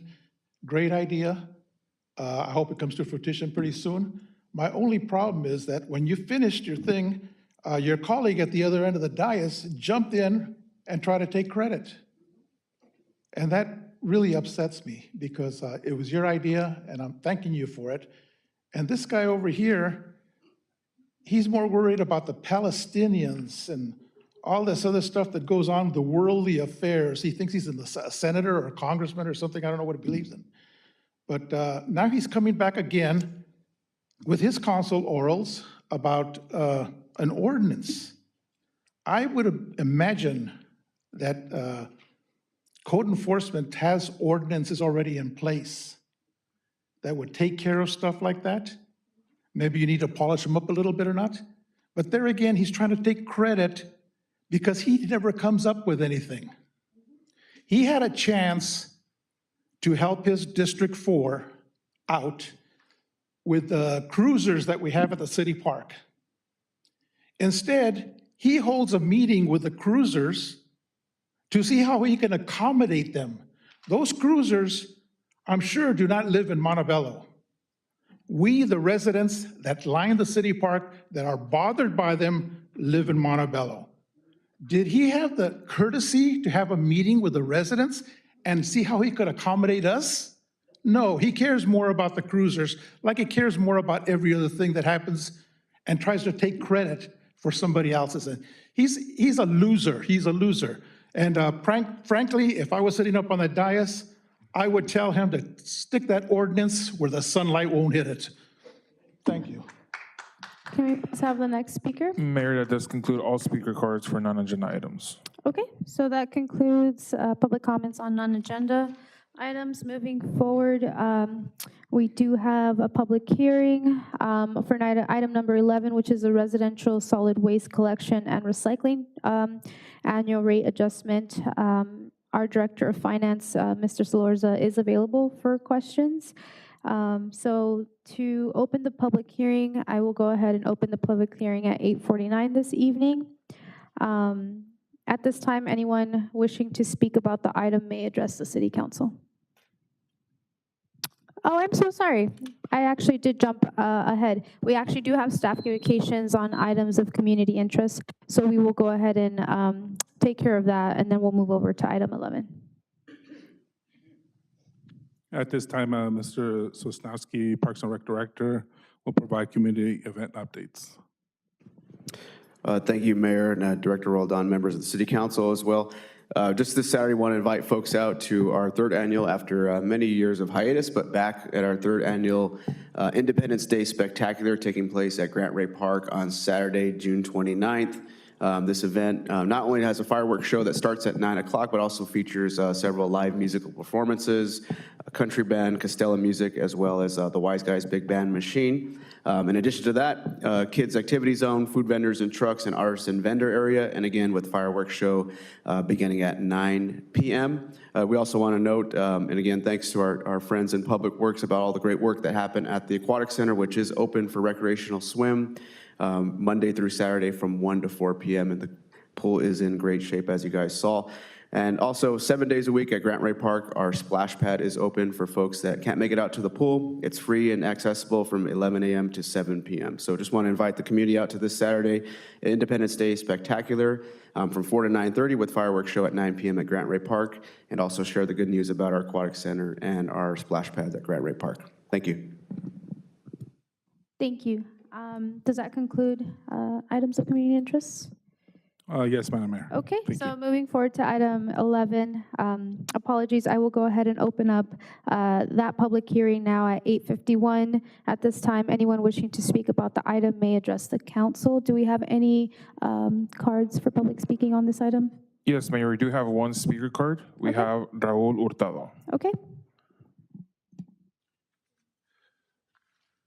As you recall, I spoke about the Athens thing here a while back. I don't really understand this because I was under the impression that they was going to go out for contract and we were going to have a new, possibly a new company doing the pickups. And now you're asking for an annual rate adjustment for Athens for the 24-25. Does this mean, in my mind, I'm thinking, does this mean Athens is going to get it again? How could you possibly go for a rate increase if we don't even know if they're going to be around to do the services still the next year? I'm confused. I don't understand this. I would say no, that, why are you asking for a rate increase? You might be out the way, going out the door. Can you answer that? I don't understand it. Does anybody up there understand it? You all look like you're all don't understand it either.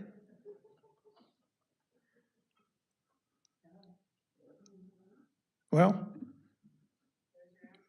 there's my answer. Mr. Glassman, you're the attorney. Could you explain that to us anyway? Sir, this is your time to speak. Once you're done, we'll provide an explanation. Oh, okay. So then I'm asking a question. Are you done with your comments? I'm asking a question. I'd like to understand why we're going to have a rate increase for 24-25 when we don't know if Athens is still going to be the company servicing us. Because I'm assuming that if a new company comes in, we're going to have lower rates. So that's my question. Thank you. So if there are no more comment cards for this item, I will go ahead and close the public hearing at 8:53. This matter is now at council level for discussion. So I will go ahead and go down roll call order to see if there are any questions. Mayor Pro Tem Melendez. No questions, just maybe if our acting city manager, if there's anything that, or I don't know if it's acting or public works director, any clarification on the residents' concerns or questions that we can provide on the annual rate increase adjustment. Thank you, Mr. Mayor Pro Tem. So in this case, this request is something that's in the existing contract. Even though we are currently in RFP, request for proposals for solid waste services for residential, that doesn't preclude them from requesting this and from staff reviewing the request. And Madam Mayor, Council, it should be noted that the reason for this item coming before you is also in order for the charges to go on the tax assessment rules, there has to be a certain timeline that has been met. And again, if there's a different waste hauler that is awarded the RFP, then those will be adjusted accordingly at that time. Does that conclude your comments? Thank you. We have Councilmember Jimenez. No questions. Okay, Councilmember Tamayo. No questions, just pointing to the fact that this was based on a settlement agreement that was agreed to in 2020. Okay, and then we have Councilmember Torres. No questions or comments. Okay, and I have no questions or comments. Thank you very much, Mr. Roldan, for providing an answer to questions from the audience. I will go ahead and ask for a motion to approve this item. Motion. Okay, motion by Councilmember Torres. Can I please get a second?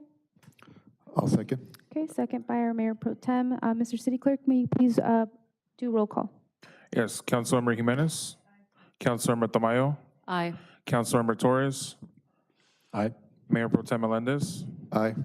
Mayor Peralta. And I vote aye. Item passes with unanimous consensus. Moving forward, we do have our second public hearing, which item is number 12, hearing to consider adoption of resolution number 2443, confirming the fiscal year 2024-25 engineers report for the annual Natasha Lane Landscape Assessment District and levying such assessments. I will go ahead and open public hearing at 8:56. Those that would like to speak and have submitted a card may please do so. Do we have any public speakers? No speaker cards for this item, Mayor. Okay, no speaker cards for this item, so I will go ahead and close public hearing at 8:56 p.m. This matter is now at council level for any questions or comments. I will go ahead and go down roll call. Mayor Pro Tem Melendez. No comments. Okay, Councilmember Jimenez. Councilmember Tamayo. No comments. Councilmember Torres. No comments. And I have no comments, so I will go ahead and seek a motion to approve. I'll make the motion. Okay, a motion by our Mayor Pro Tem. Can I get a second? Second. Second by Councilmember Torres. Mr. City Clerk, may you please conduct roll call? Yes, Councilmember Jimenez. Councilmember Tamayo. Aye. Councilmember Torres. Aye. Mayor Pro Tem Melendez. Aye. Mayor Peralta. And I vote aye. That leads us next to public hearing number 3, to item number 13, consider the adoption of resolution number 2444, confirming the fiscal year 2024-25 engineers report for the annual Natasha Lane sewer and stormwater pump assessment. I will go ahead and open public hearing at 8:57. Were there any speaker cards for this item? No speaker cards. Okay, I will go ahead and close the public hearing at 8:58 and bring it up to council level. Mayor Pro Tem Melendez, any comments, questions? No comments. Okay, Councilmember Jimenez. Councilmember Tamayo. No comments. Councilmember Torres. None. And I do not have none, so I will go ahead and seek a motion to approve. I'll make the motion. Okay, thank you, Mayor Pro Tem Melendez. Can I please get a second? Second. Okay, thank you, Councilmember Torres. Mr. City Clerk, may I please have roll call? Councilmember Jimenez. Councilmember Tamayo. Aye. Councilmember Torres. Aye. Mayor Pro Tem Melendez. Aye.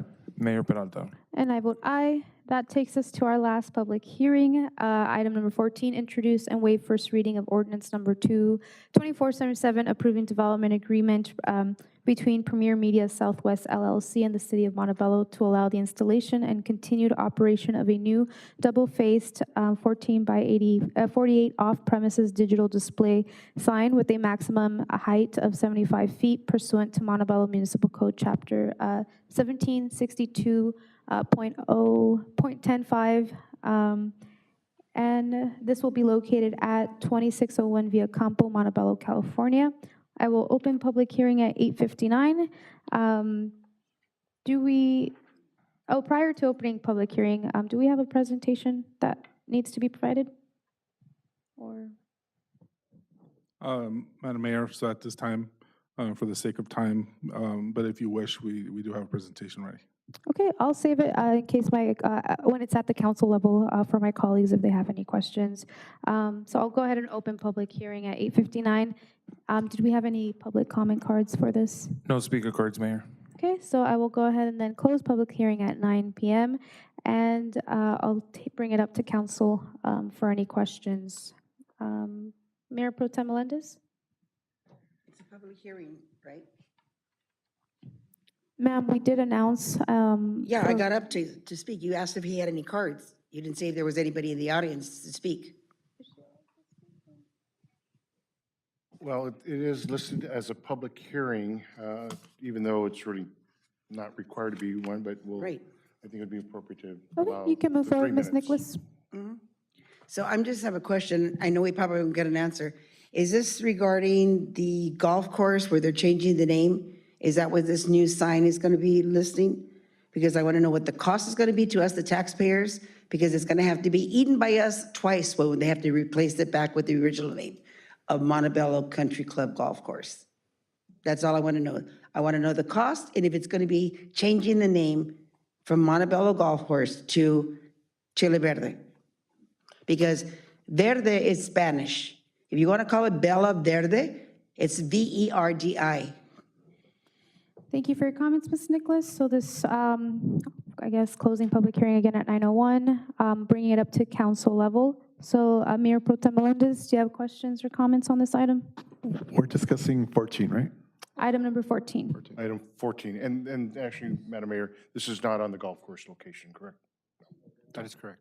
Okay, thank you for providing an answer to the audience. Mayor Pro Tem, do you have any questions or comments? No, no questions on this.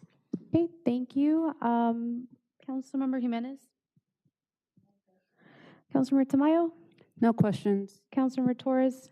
No questions. I just want to make the quick comment to add a little bit to what the city attorney mentioned. Not only is it not in front of the golf course, this is the property where Best Buy and everything is located, so completely different. Okay. And I have no comments or questions, so may I please receive a motion to approve the item? Motion. Okay, motion by Councilmember Torres. Can I please receive a second? Second. Second by Councilmember Tamayo. Can I please have our city clerk conduct roll call? Councilmember Jimenez. Councilmember Tamayo. Aye. Councilmember Torres. Aye. Mayor Pro Tem Melendez. Aye. Mayor Peralta. And I vote aye. That leads us to our regular business, which is item number 15, adopt plan specifications and engineers estimate for construction of a dog park at Acuna Park and authorization to proceed with bid advertisement. Do we have any public comments for this specific item? Yes, Mayor, we do have a couple of speaker cards for this item. Okay, please move forward. Thank you very much. First speaker is Rosa Tamayo, followed by Rosemary Torres.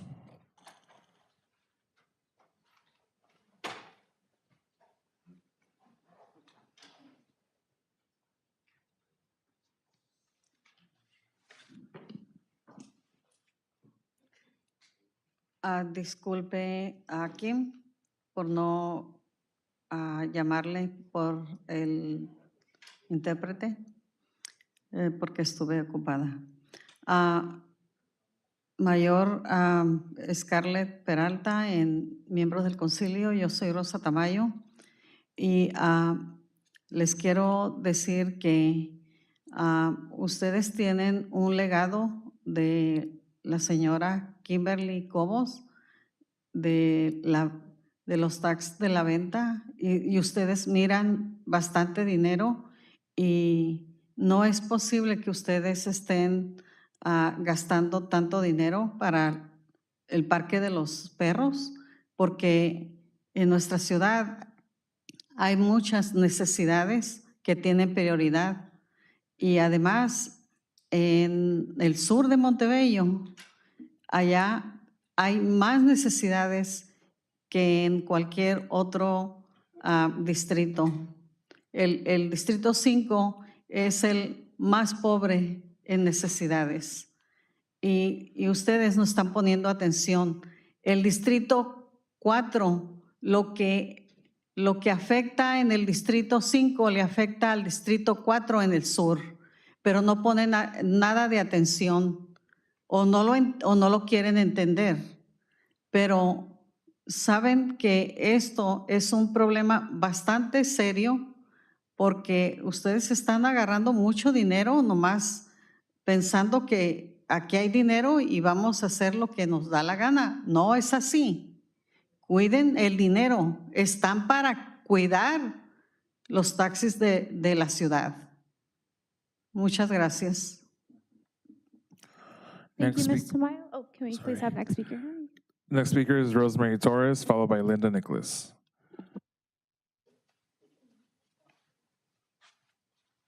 Good evening, Council. Rosemary Torres. My address is on file. I was also reading number 15. You know, why don't you get money to give us a police department? You know, that grade separation is going to put us at danger. At least we have the fire department. But the police, you know, crime is up in this city. You know, I live by the riverbed. You know, there's a lot of transients. They come on bikes and they're looking with flashlights into our cars and into our houses. They haven't broken in yet, but that might be next because a lot of them are sick. They're looking for money for their drugs. Give us some security. You know, I love dogs. I like a dog park. But why don't you get something for us? You're supposed to protect the residents first, I would think. I asked you that the last council meeting, and now it's on the agenda to approve a dog park. You know, I just want to be safe in this city. My property is here. My residents, they wanted to come, but they couldn't get here tonight, so they asked me to speak. But they would be here to tell you, keep us safe. The only one that lives back there is Angie. But she's only one vote. But I'm asking the rest of you, I'm pleading with you, let us feel safe in our own city, just like where you live. Thank you. Thank you, Ms. Torres. If we can please have the next speaker. Next speaker is Linda Nicholas, followed by Tila Gregorian.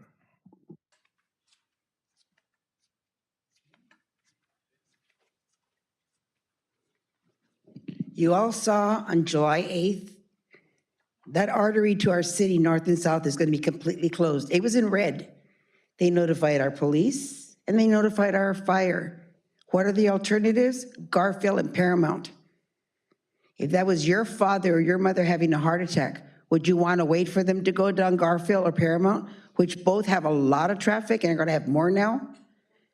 If you had any conscience whatsoever, you wouldn't want a dog park. You would say, you know what, let's table this for now. Let's use that $650,000 to do a substation, because guess what? Those residents of Montebello, they're still residents. You're their mayor. You should be taking care of them, because even though they don't vote for you, you're responsible. You're sort of the mayor of Montebello. That's your responsibility, to keep everybody safe in this city. That's your responsibility. Now, Beverly Hills built a dog park last year for $370,000. Why is ours going to cost $650,000? Who the hell is going to get that money? Kind of ridiculous. And I was listening to something right now. When that man from Alliance came up, it reminded me of something on your 460s and your 460s. That company gave each of you $10,000 for your campaign. Pretty good investment, right? I mean, they do a hell of a good job. But pay to play in our city. For once in your life, do something with a little honesty and ethics. Take care of your residents, Scarlett. Put the dog park to the side. That $650, use it for a substation. Those people are going to be sitting ducks. The crime rate is going up. It's not going to get any better. And if they have to wait for the police to go through Garfield or Paramount, they're not going to get there in time. If there's somebody holding up the 7-Eleven on Greenwood, somebody's going to get shot. Understand that. That's going to be on your conscience. Anybody that gets shot because you didn't help them put a substation, that's on your conscience. Thank you, Ms. Nicholas. If we can please have the next speaker. Next speaker is Tila Gregorian, followed by Jose Jara.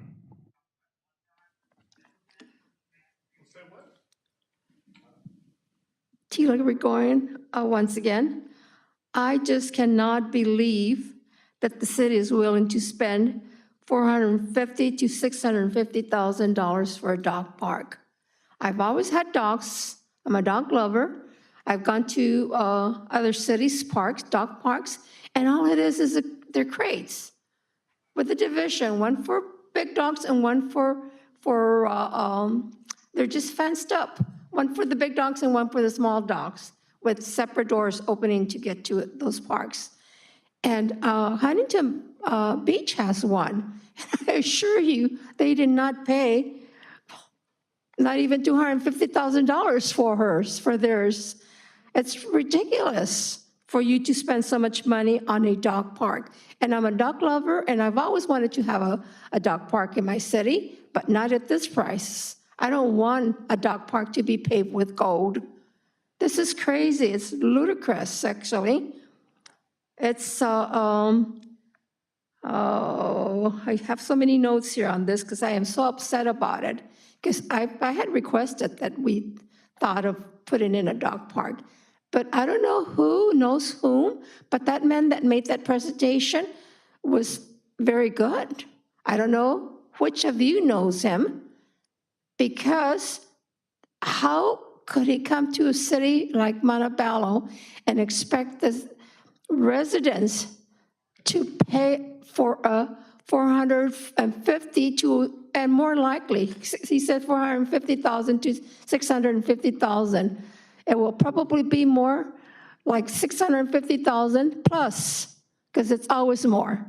10% more is usually what they charge for whether they give you a code for the price.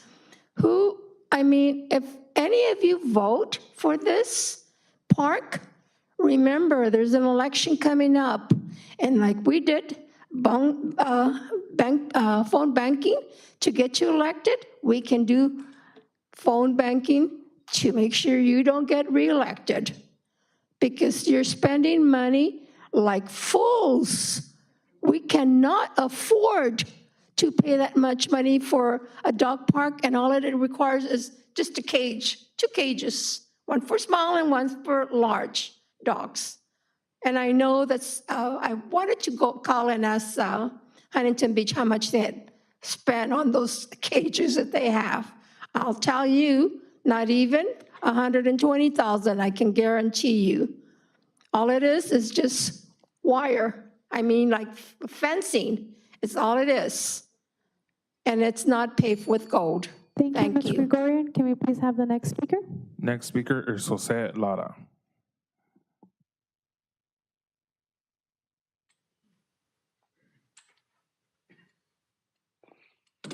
Hello, Mayor, council members. My name is Jose Lara, and I lived in Montebello practically all my life. I was born in White Memorial. My parents had a place on Maiden Lane, right there off of Poplar. I grew up in Montebello, except when I served in the Army. I did 2 tours in Iraq. I'm a disabled veteran. I had PTSD. I still have it, but I've come to pretty much get a big grip on it. Part of it is my wife, my better half, seeking God, and my dog Chavez. Chavez now, we live in a small place. We don't have a yard. And like these ladies keep insisting, let's move it to the south side, move it out of here. We need police more than we do the dog park. Well, tell you what, let's move the police department. If they're that worried about the south side and the crime, let's move the whole police department over there. Put the dog park here. Because I'll tell you what, they're also complaining about parking. You put a dog park here, it's gonna take away from the amount of people that are gonna be with their parties, and gonna take away half of the people that are gonna be there for the soccer. You get about 5, maybe 10 people there, 10 cars for the dog park. How many people are there for the soccer? How many families? If they're worried about parking. The dog park's gonna bring nothing but good to the whole city. It's a positive thing, not negative. And I'm listening to them, laughing, giggling, threatening you. It's pretty upsetting. I mean, come on now. Aren't we all grown adults? And this is positive for Montebello. My dog, unfortunately, he's a runner. Matter of fact, today I opened up the sliding door. He took off. Boom. Fortunately, my wife was there to catch him. He doesn't have a place to run. He's a Yorkie Terrier mix, so very active, very loving. Now the dog park, perfect for him. They're also complaining about barking. Guarantee you not a lot of dogs are barking. They're more sniffing each other, sniffing, peeing on trees, and running around being a dog. They're not out there fighting and barking, so I don't know where they're getting the information from. And, you know, as far as the price, you know, you guys use your best judgment. The money was given to us, you know, for something. Was it your daughter supposed to pay for the park? No, she was. All of a sudden. Anyway, I'll leave it at that. But thank you, and you guys have a good night. Thank you, Mr. Lara, for your comment. May I please, if I may please ask the audience to please watch your language. We're trying to have a professional meeting, just asking for the decorum here. We are running business. And so, Mayor, that does conclude all speaker cards for this item. okay, thank you very much for all those that participated today. Moving this item to council level, I will go ahead and go down roll call. If I can, if there are any comments or questions, Mayor Pro Tem Melendez. Thank you, Mayor. Oh, I'm so sorry. Was there is there a presentation or? Madam Mayor, there is one, and if you wish, we could go through it, but I think we've all seen it before. Is it the same one that was previously presented? Okay. Would you like to proceed with your comments? Thank you. Yeah, thank you for I just wanted to, for our Director Sosnowski, or our Public Works Director, were there any, because I know we had a couple of meetings, well, we had a meeting at the, for the community to kind of provide input and stuff like that. Were there any changes made, or I know there was some concerns with some of the residents or a resident that lived in that area. Was it kind of pretty much, was there, were there any changes made to the plan? Yes, Mayor Pro Tem.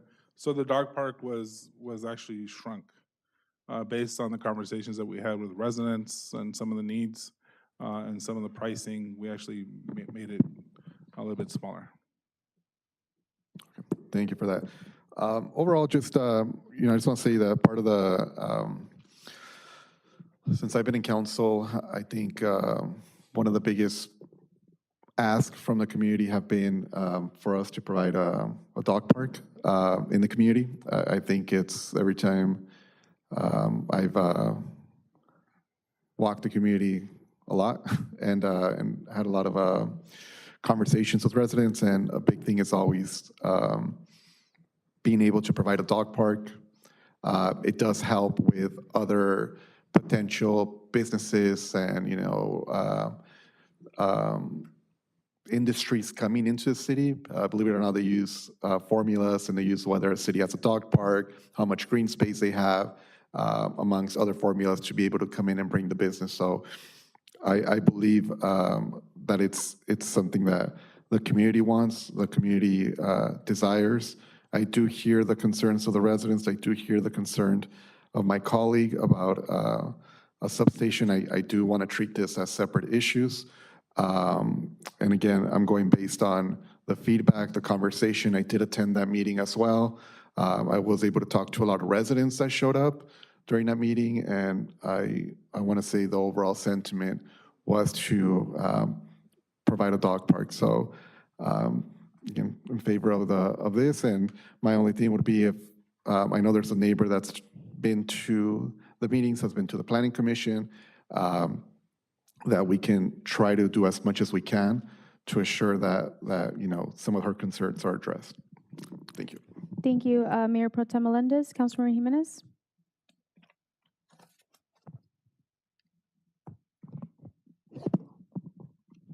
I've also been supportive of a dog park as much as I think most dog owners who have asked for a dog park have. A lot of my runners have dogs and are excited about this, but as we run through the city, we run throughout the city. We run in the northern part and the southern part, and we tend to go into the south side during the summer because there's a lot more light. The sun goes down later. Last year, as we were running through the south side, there was a shooting on Greenwood, and our runners, while we had similar routes, people ended up, they're not very familiar with the south side, so they ended up going in different directions.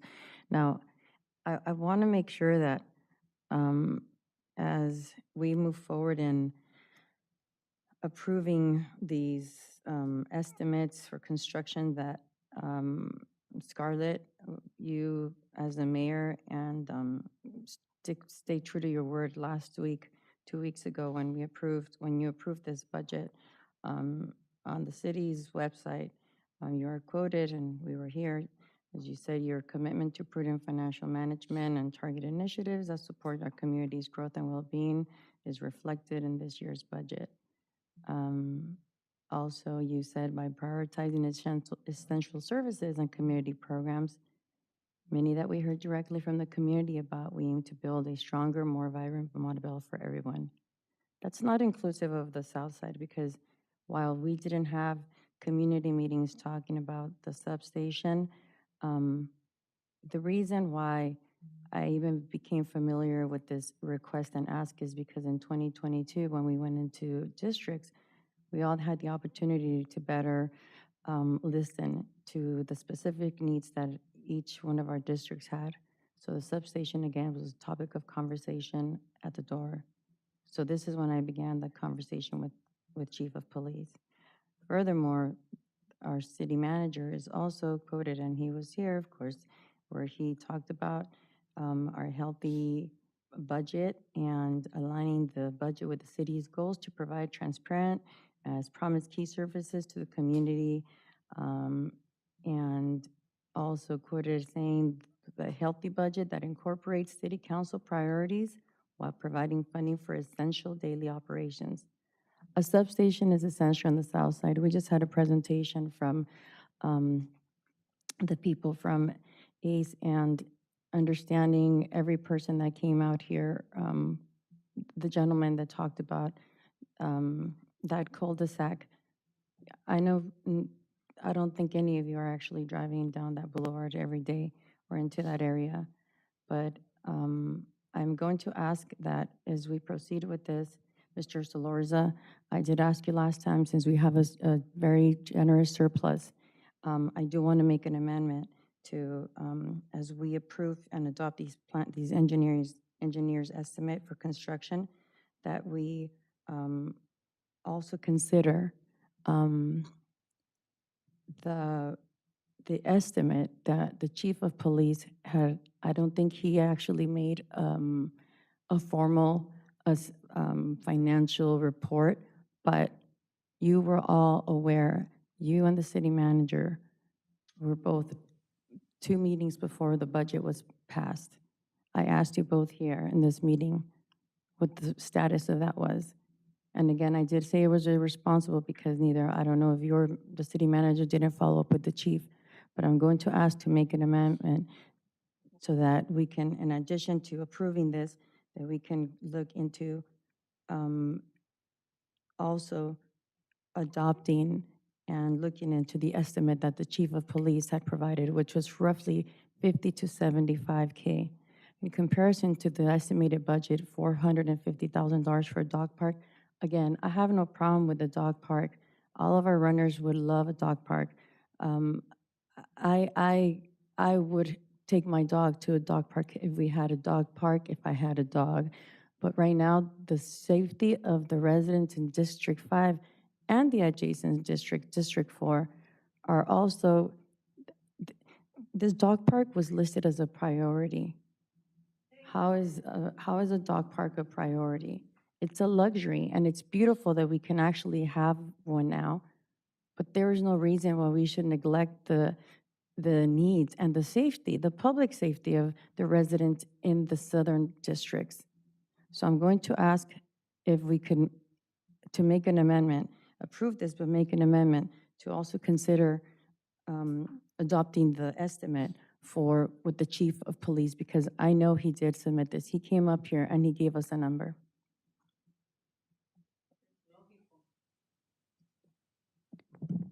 Thank you, Councilmember Jimenez. Mayor Pro Tem Tamayo? I'm sorry, Mayor Pro Tem Tamayo. Councilmember Tamayo. Yes, for the item on the dog park, so I did attend the community meeting, and there was support for the dog park. I know there were some issues, which, I hope we can work out. But I agree with Mayor Pro Tem Melendez at the substation. I'm not against the substation. We just need to treat that as a different issue and bring it up properly, get the estimates, get whatever we need so we can move forward with that. But we just need to do it in a proper way. Thank you, Councilmember Tamayo. We have Councilmember Torres. Thank you, Madam Mayor. As a general comment, I want to say that we on council and staff have a large task in front of us. Each agenda that we consider has tens, hundreds, millions of dollars in appropriations and projects. And so we're responsible for public safety, we're responsible for infrastructure. As a general comment on some of the things that we're hearing this evening, the idea that it's either one or the other, we would fail as a city very quickly if we put all of our eggs in one basket and we only pursued one course of action. None of the comments that we heard this evening make mention of the 25 public safety personnel that we've hired over the last 2 years. None of them make mention of the 7 new positions that were created specifically to make sure that our parks are safe. None of them mention the beats that were were recently created by Chief Espinoza that have officers directly allocated to two different portions of South Montebello. And so I just want to make the general comment on this conversation around the substation that we've already talked about going down the proper process to talk about what it's going to cost and how it's going to be effective. And Councilmember Jimenez keeps throwing out this $70,000 figure, which I have never seen anything that is a physical project cost $70,000. Maybe a software agreement or something, but usually capital projects are pretty cost intensive. And I mean, just looking at the Whittier Daily News, Montebello opens police substation at Chet Hollyfield Park from February 2009. The annual cost 15 years ago was stated and approved at $480,000 a year. Again, anyone can look this up, Whittier Daily News, Montebello opens police substation at Chet Hollyfield Park. So when we're looking at opening this dog park, I think it's really important to recognize what morale changes can do for our community in terms of mental health, in terms of depression, in terms of suicide. And this is a one-time fixed cost, right? I mean, you do have maintenance over the course of time, but I think as we consider a substation, not just throwing out a nice low number that's approachable and maybe easy to talk about in public comment, but talking about how we're really going to be effective in terms of what the plans are there, because that has never been fully discussed or disclosed. Very quickly, I just want to thank Mr. Lara first for his service, for identifying the issues that veterans face, for identifying how our furry pets, our furry family members are important to us. And so Ma'am, please, this is the third time that I'm asking the audience to please have decorum. We are going through city council business at this time. You all had an opportunity to address the council during public comment, and your minutes were granted. We please ask you to allow us to conduct our meeting professionally. Thank you. And again, to respond to the comment from the audience, in the last 2 years, we've increased our police force from 75 to 91 officers with a plan to increase them by 5 members year over year on top of the parks plan that we just passed. So again, they're dedicated to beats. If the madam from the audience would like to further consult with the chief of police, she's more than welcome to do so. But again, Mr. Lara, just thank you for your comments and for representing those voices, because usually we don't hear the positive side of these things. Well, I think what all of us can say, and we have said this evening, is that we've all heard a cry for a dog park. We're delivering on that commitment, as well as pursuing and ensuring the safety and well-being of our community. And that concludes my comments. Thank you very much, Councilmember Torres. And just several comments that I'd also like to make, and just items that I'd like to point out. I think it's really important to, and echoing something that my colleague said, to really demystify and really have an understanding in terms of these comments that are being made, that the city is not prioritizing the public safety of our community. With this recent 2024-2025 budget, both fire and police received over $1 million increase to a total of $18 million for our fire department, as well as $25 million investment for our police department. That did come with the addition of 7 new positions for our police force. And so I think understanding those numbers and understanding the investment that the city is making towards our public safety is extremely important, especially as these comments are being made that we are not prioritizing. Having these new positions and this increase in our workforce is what helps address the issues of crime here within our community. And I am very proud of the council that did approve the last budget in making that a commitment and a priority to our city in terms of those additional increases and allocation of funding towards both of our fire and police department. It's really important to also continue to understand those numbers. There was recently an article posted. City of Pico Rivera is actually planning to open a dog park for their residents, and they are considering a dog park that is costing their city $1.5 million. $1.5 million is something that we, the city of Montebello, cannot afford. And so in prioritizing the comments that were made in terms of affordability, in terms of having a communal space, being able to accommodate our allocation for this dog park, I think really speaks volumes towards our commitment in terms of having something that is realistic and something that is affordable for our city to bring to life for our residents who have advocated for years for this dog park. I also do want to address, in terms of just the transparency and comments that were made, that this council does not prioritize the voice of South Montebello. This council made it a very extreme priority in terms of ensuring that for this budget process, we actually had in-person community forums throughout the community.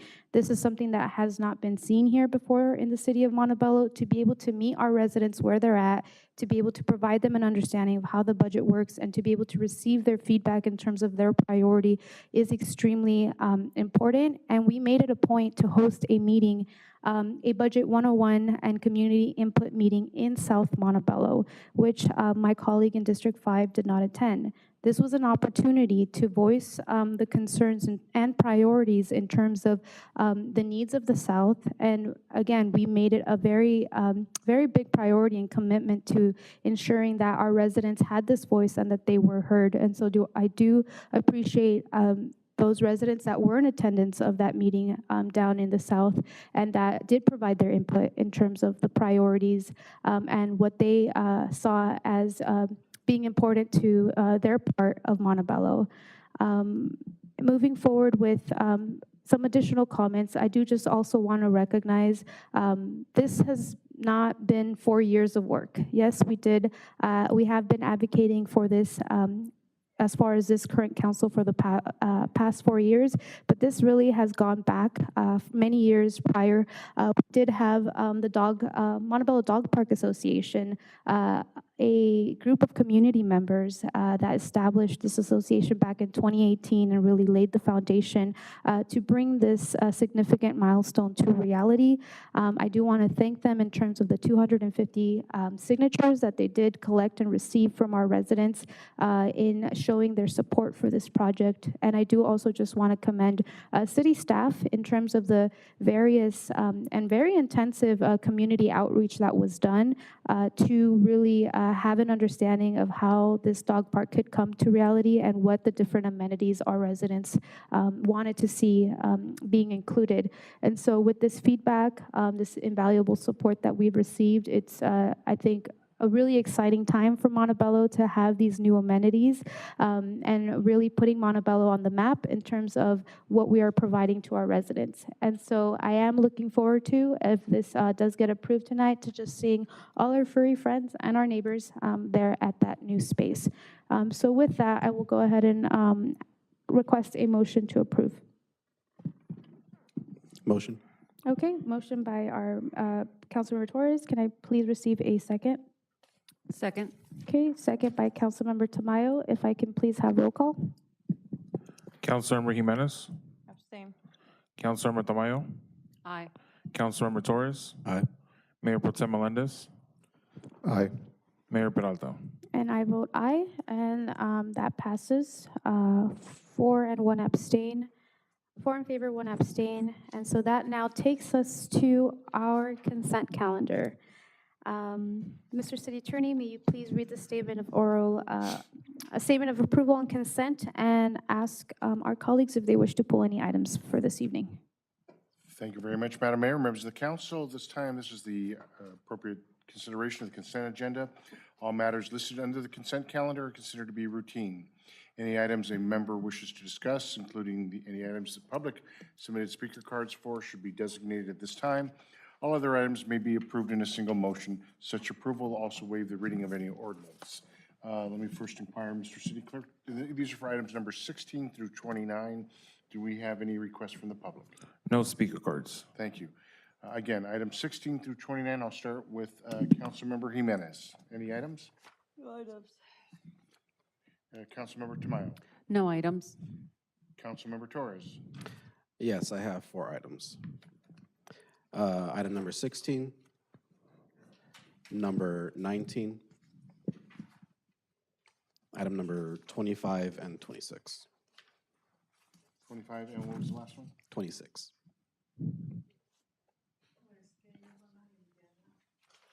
Okay. Mayor, I'm sorry, let's see, Mayor Pro Tem Melendez No items. and Mayor Peralta. Just item 25. 25. Okay. Let's go down the list.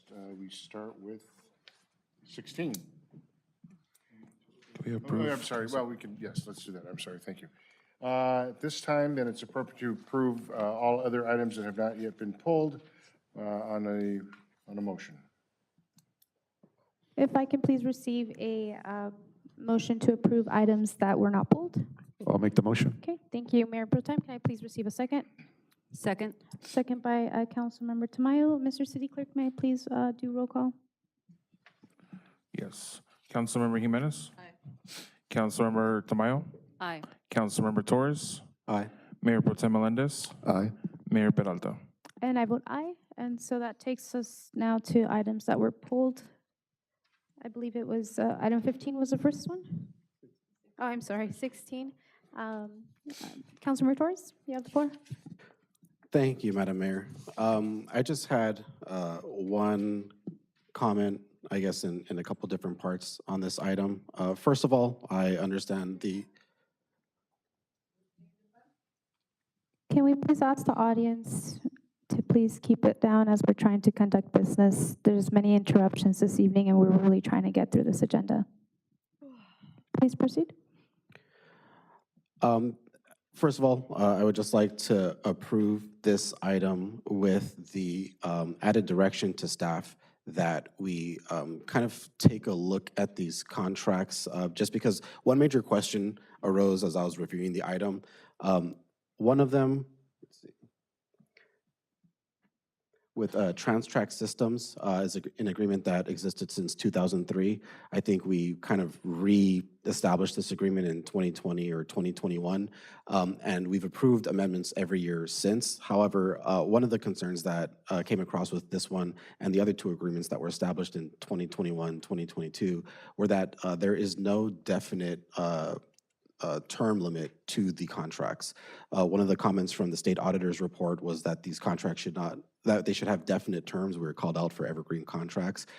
So I understand that with these expiring in just a few days, that it's important that these are for regulatory compliance and for our operations. So I don't want to impede that, but I would like the consensus of council to direct staff to perhaps find a way to either reform these contracts so they're more in compliance with the state auditor's report, or as an alternative in the future when this comes back. There's another item that very similarly and mentions any exemption to bidding that would basically, give council the leeway to step aside from those requirements, recognizing that it is unfeasible and all the other language to go to RFP and pursue these contracts. So again, just to repeat very clearly, the motion is to approve the item with the added direction to staff to see about either adding a term limit to these contracts in the future or just ensuring that we have proper exemptions. Okay, and is there any comments from staff in general, or are we good? John Soria, Acting Director of Transportation. Those are definitely items that we have taken notice of, Council Member, and in this upcoming fiscal year, we will be working with finance to identify a more efficient path forward. With these specific softwares, they are what we would consider sole source or single source services. So we'll definitely work with the Department of Finance to ensure that when we come back in the new fiscal, that we have a better process in place, so that there's some definitive ending periods or a better path forward for these agreements going forward. Thank you. Thank you. So a motion to amend by Councilmember Torres, and can I please receive a second? I'll second. Okay, thank you, Mayor Pro Tem. May I please receive roll call? Councilmember Jimenez? Aye. Councilmember Tamayo? Aye. Councilmember Torres? Aye. Mayor Pro Tem Melendez? Aye. Mayor Peralta? And I vote aye, and that takes us to item number 19. Thank you. Councilmember Torres? Thank you, Madam Mayor. When I was taking a look at this item and the scope of work that was included, it seems to be a partial repetition of studies that we've done before. Just a month or two ago, we approved the ADA compliance plan. We had a whole presentation and the analysis that was done. I think it was something like 16,000 pages of reports on, any kind of lift on a sidewalk more than 3/4 of an inch, among many other things. A little bit later, we approved GIS mapping for essentially the same thing in another contract where we're going to be doing cutting to ensure that sidewalks are level. And now I noticed that in this engineering proposal for Olympic Boulevard, that it again includes ADA, an ADA analysis component. So I was wondering, or I would like to either continue this item and get an updated cost for it, or if staff is comfortable, just simply giving the direction that anything that seems like it would be overlapping be removed and the cost reduced. I'm not sure how significant it could be. There is a line item for ADA compliance that's about $8,000 or $9,000, but on top of that, there's other field studies and analyses that might be reduced by removing that component. And I'm open to any comments by staff as to this item. Okay, Director Roldan, would you like to provide a comment? Yes, thank you, Madam Mayor and Councilmember Torres. I appreciate those comments. So this funding is non-general fund. This actually was adopted in last year's SB1 funds for this purpose. I would suggest, based on your suggestion, that if there is a request to reduce that cost, that we go ahead and do that. And then we could go ahead and speak with KOA, who is on our bench list consultants for design services, to actually reduce that instead of going back and then coming back in July with a different amount. At this point in time, we could also consult with the city attorney's office and see if that's okay for them to reduce that, and then we just come back with a reduced task order. Councilmember Torres? Yeah, so I feel comfortable based on those comments, approving the amount essentially, and especially considering that it's SB1 funding and it's already kind of all included and encapsulated. But if there is the opportunity to reduce that even slightly and kind of reallocate those funds to something else, to give staff that direction. Okay. Does that require an amended motion or? Yeah, so I would motion to approve with the Okay. amendment of giving staff direction to just take another look at the ADA component and see if we're able to reduce those costs for this project. Okay, so we do have a motion, amended motion. May I please receive a second? I'll second. Okay, second by Mayor Pro Tem Melendez. Can I please have roll call? Councilmember Jimenez. Councilmember Tamayo. Aye. Councilmember Torres. Aye. Mayor Pro Tem Melendez. Aye. Mayor Peralta. And I vote aye.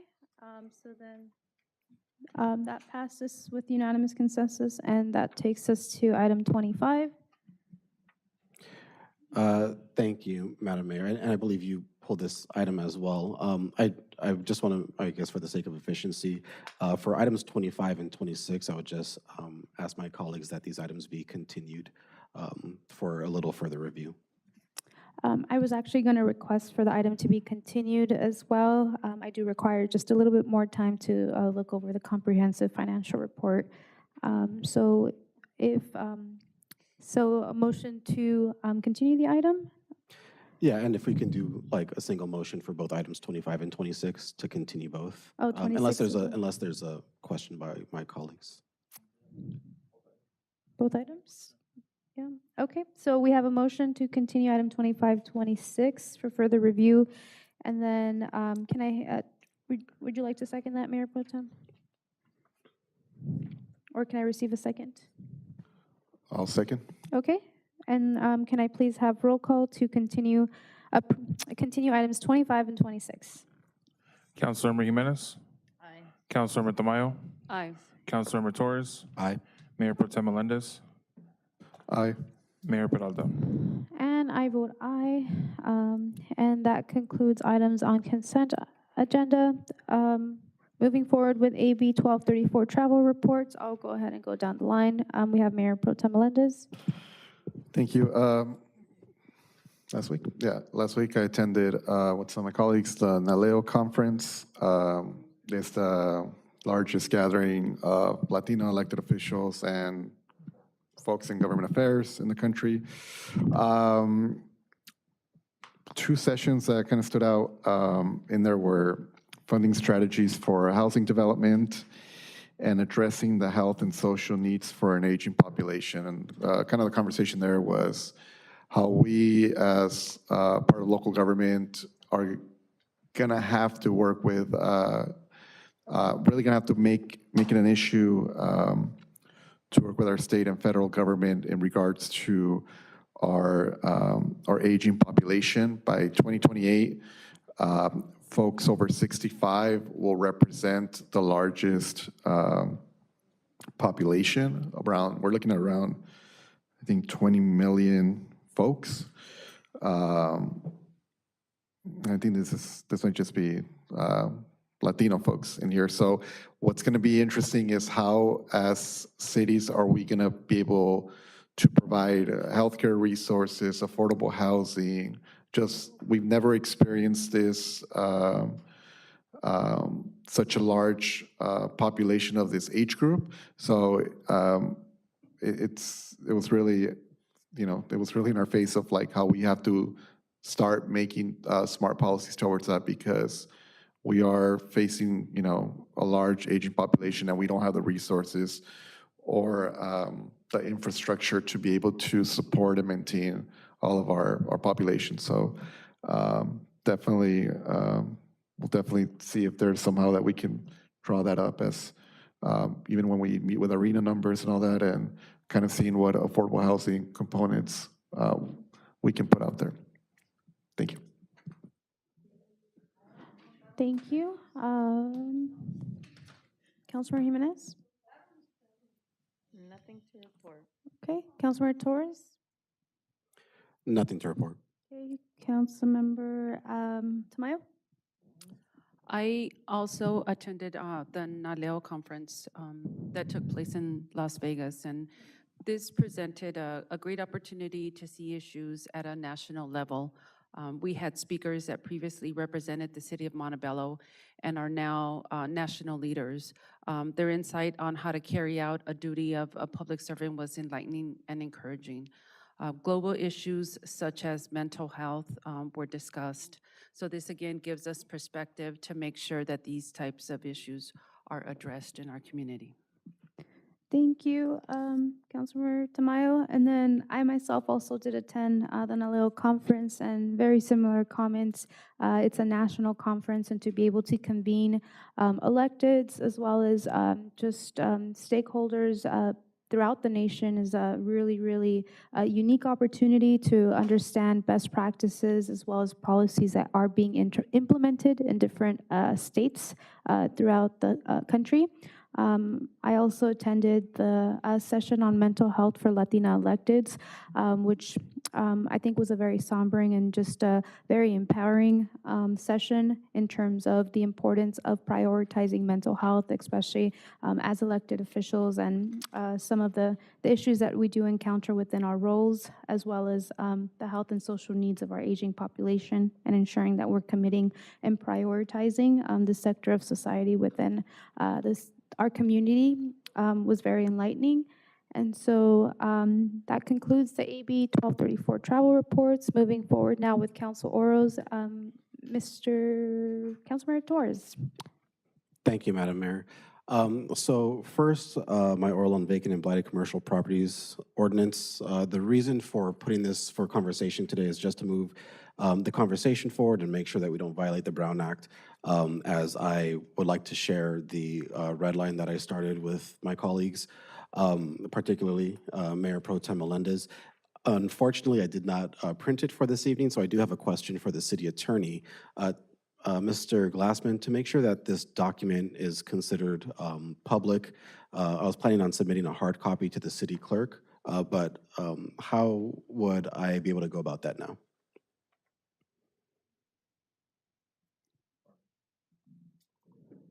I'm sorry, the copies to the city clerk? Yeah, so I had the intent of printing out the red line document and submitting it to the clerk for the record. I didn't get a chance to do that before the meeting. So what would be the appropriate way to make sure that the red line document is considered a public document? I mean, do I have to like read it into the record, or can I like email it right now to Ms. Guillen? And You can email it, yeah. Okay, so I'll email the red line version, considered a public record. It can be distributed to all of council, and then Mayor Pro Tem Melendez and I can continue to discuss the ordinance, and you know, very interested in your input. That's fine. Thank you. Secondarily, my oral on the rain barrel giveaway program in conjunction with the Water District for water conservation and emergency preparedness. It came to my attention that the West Basin Municipal Water District has hosted rain barrel giveaway programs in various communities. It is completely grant funded, no cost to the city other than perhaps some staff to fund the giveaway program. Essentially, as we've seen over the last couple of years, we've had incredible rainfall over like really short periods. Unfortunately, because a lot of us aren't prepared for these kinds of events, that water ends up getting wasted. We're very happy that's replenished our water tables, and you know, we see our rivers flowing, but at the same time, just so much of it is being unused. So for those residents that are interested in emergency preparedness, that are interested in water conservation and ecological conservation, I would appreciate the consensus of my colleagues to direct staff to just start along this process of finding how we can engage with a water district. Again, the district I'm familiar with is the West Basin Municipal Water District, so that we can perhaps implement a similar program for this upcoming season. But of course, if not, for the upcoming rainfall or anticipated rainfall for the future. So can we please get roll call for that? Councilmember Jimenez, Yes, yes, yes. Councilmember Tamayo, Aye. Councilmember Torres, Aye. Mayor Pro Tem Melendez, Aye. Mayor Peralta. And I vote aye, and that leads me to my council orals. So the first one is reestablishing the City of Montebello's 9/11 commemoration ceremony. So seeking consensus to reestablish that event. The Solon event serves as a very powerful reminder of the resilience and unity that emerged from the tragedy of 9/11. It honors the memories of those that we lost and pays tribute to the bravery of the first responders and countless individuals who displayed extraordinary courage. Reintroducing the ceremony will not only strengthen our community's sense of solidarity, but also educate our younger generations about the significance of this day in our nation's history. It's essential for us to continue to provide this platform for reflection and to reaffirm our commitment to the values of freedom, courage, and compassion. So if I can please receive a roll call vote for reestablishing the ceremony. Councilmember Jimenez, Councilmember Tamayo, Aye. Councilmember Torres, Aye. Mayor Pro Tem Melendez, Aye. Mayor Peralta. And I vote aye. And that leads me to my second council oral. So on behalf of the City of Montebello, I'm extremely proud to congratulate our transit planner, Alfredo Machuca, on receiving the Award of Excellence from the American Planning Association for his outstanding work in Montebello's first mile, last mile transit master plan. I was able to attend the ceremony yesterday. Also along in attendance, we did have our acting transit director, Mr. Soria, as well as Alfredo's parents, who were extremely proud to be seeing their son receive this Award of Excellence. This innovative plan is the first of its kind here in the City of Montebello. It's designed to enhance pedestrian and bicycle connections to and from transit stops. Through initiatives within the plan, we have identified new bike lanes, increased shade and seating at transit stops, improved pedestrian crossings. Alfredo's work, as well as those within our transit department, significantly improves the accessibility and safety for our community. And overall, just want to wish him congratulations and this well-deserved recognition, and hope to have him as well as some of our transit team at a future council meeting to make sure that the city council formally does recognize this award of excellence. That concludes my council orals, and that takes us to adjourning today. So I would like to adjourn the meeting at 9:56. Thank you all thank you to all those who did participate this evening. If I can please have a motion to adjourn. I'll make the motion. Okay, so we are adjourning this council meeting, and then our next regular meeting will be on July 24th, 2024 at 6 p.m. Thank you, everyone. Have a great rest of your night.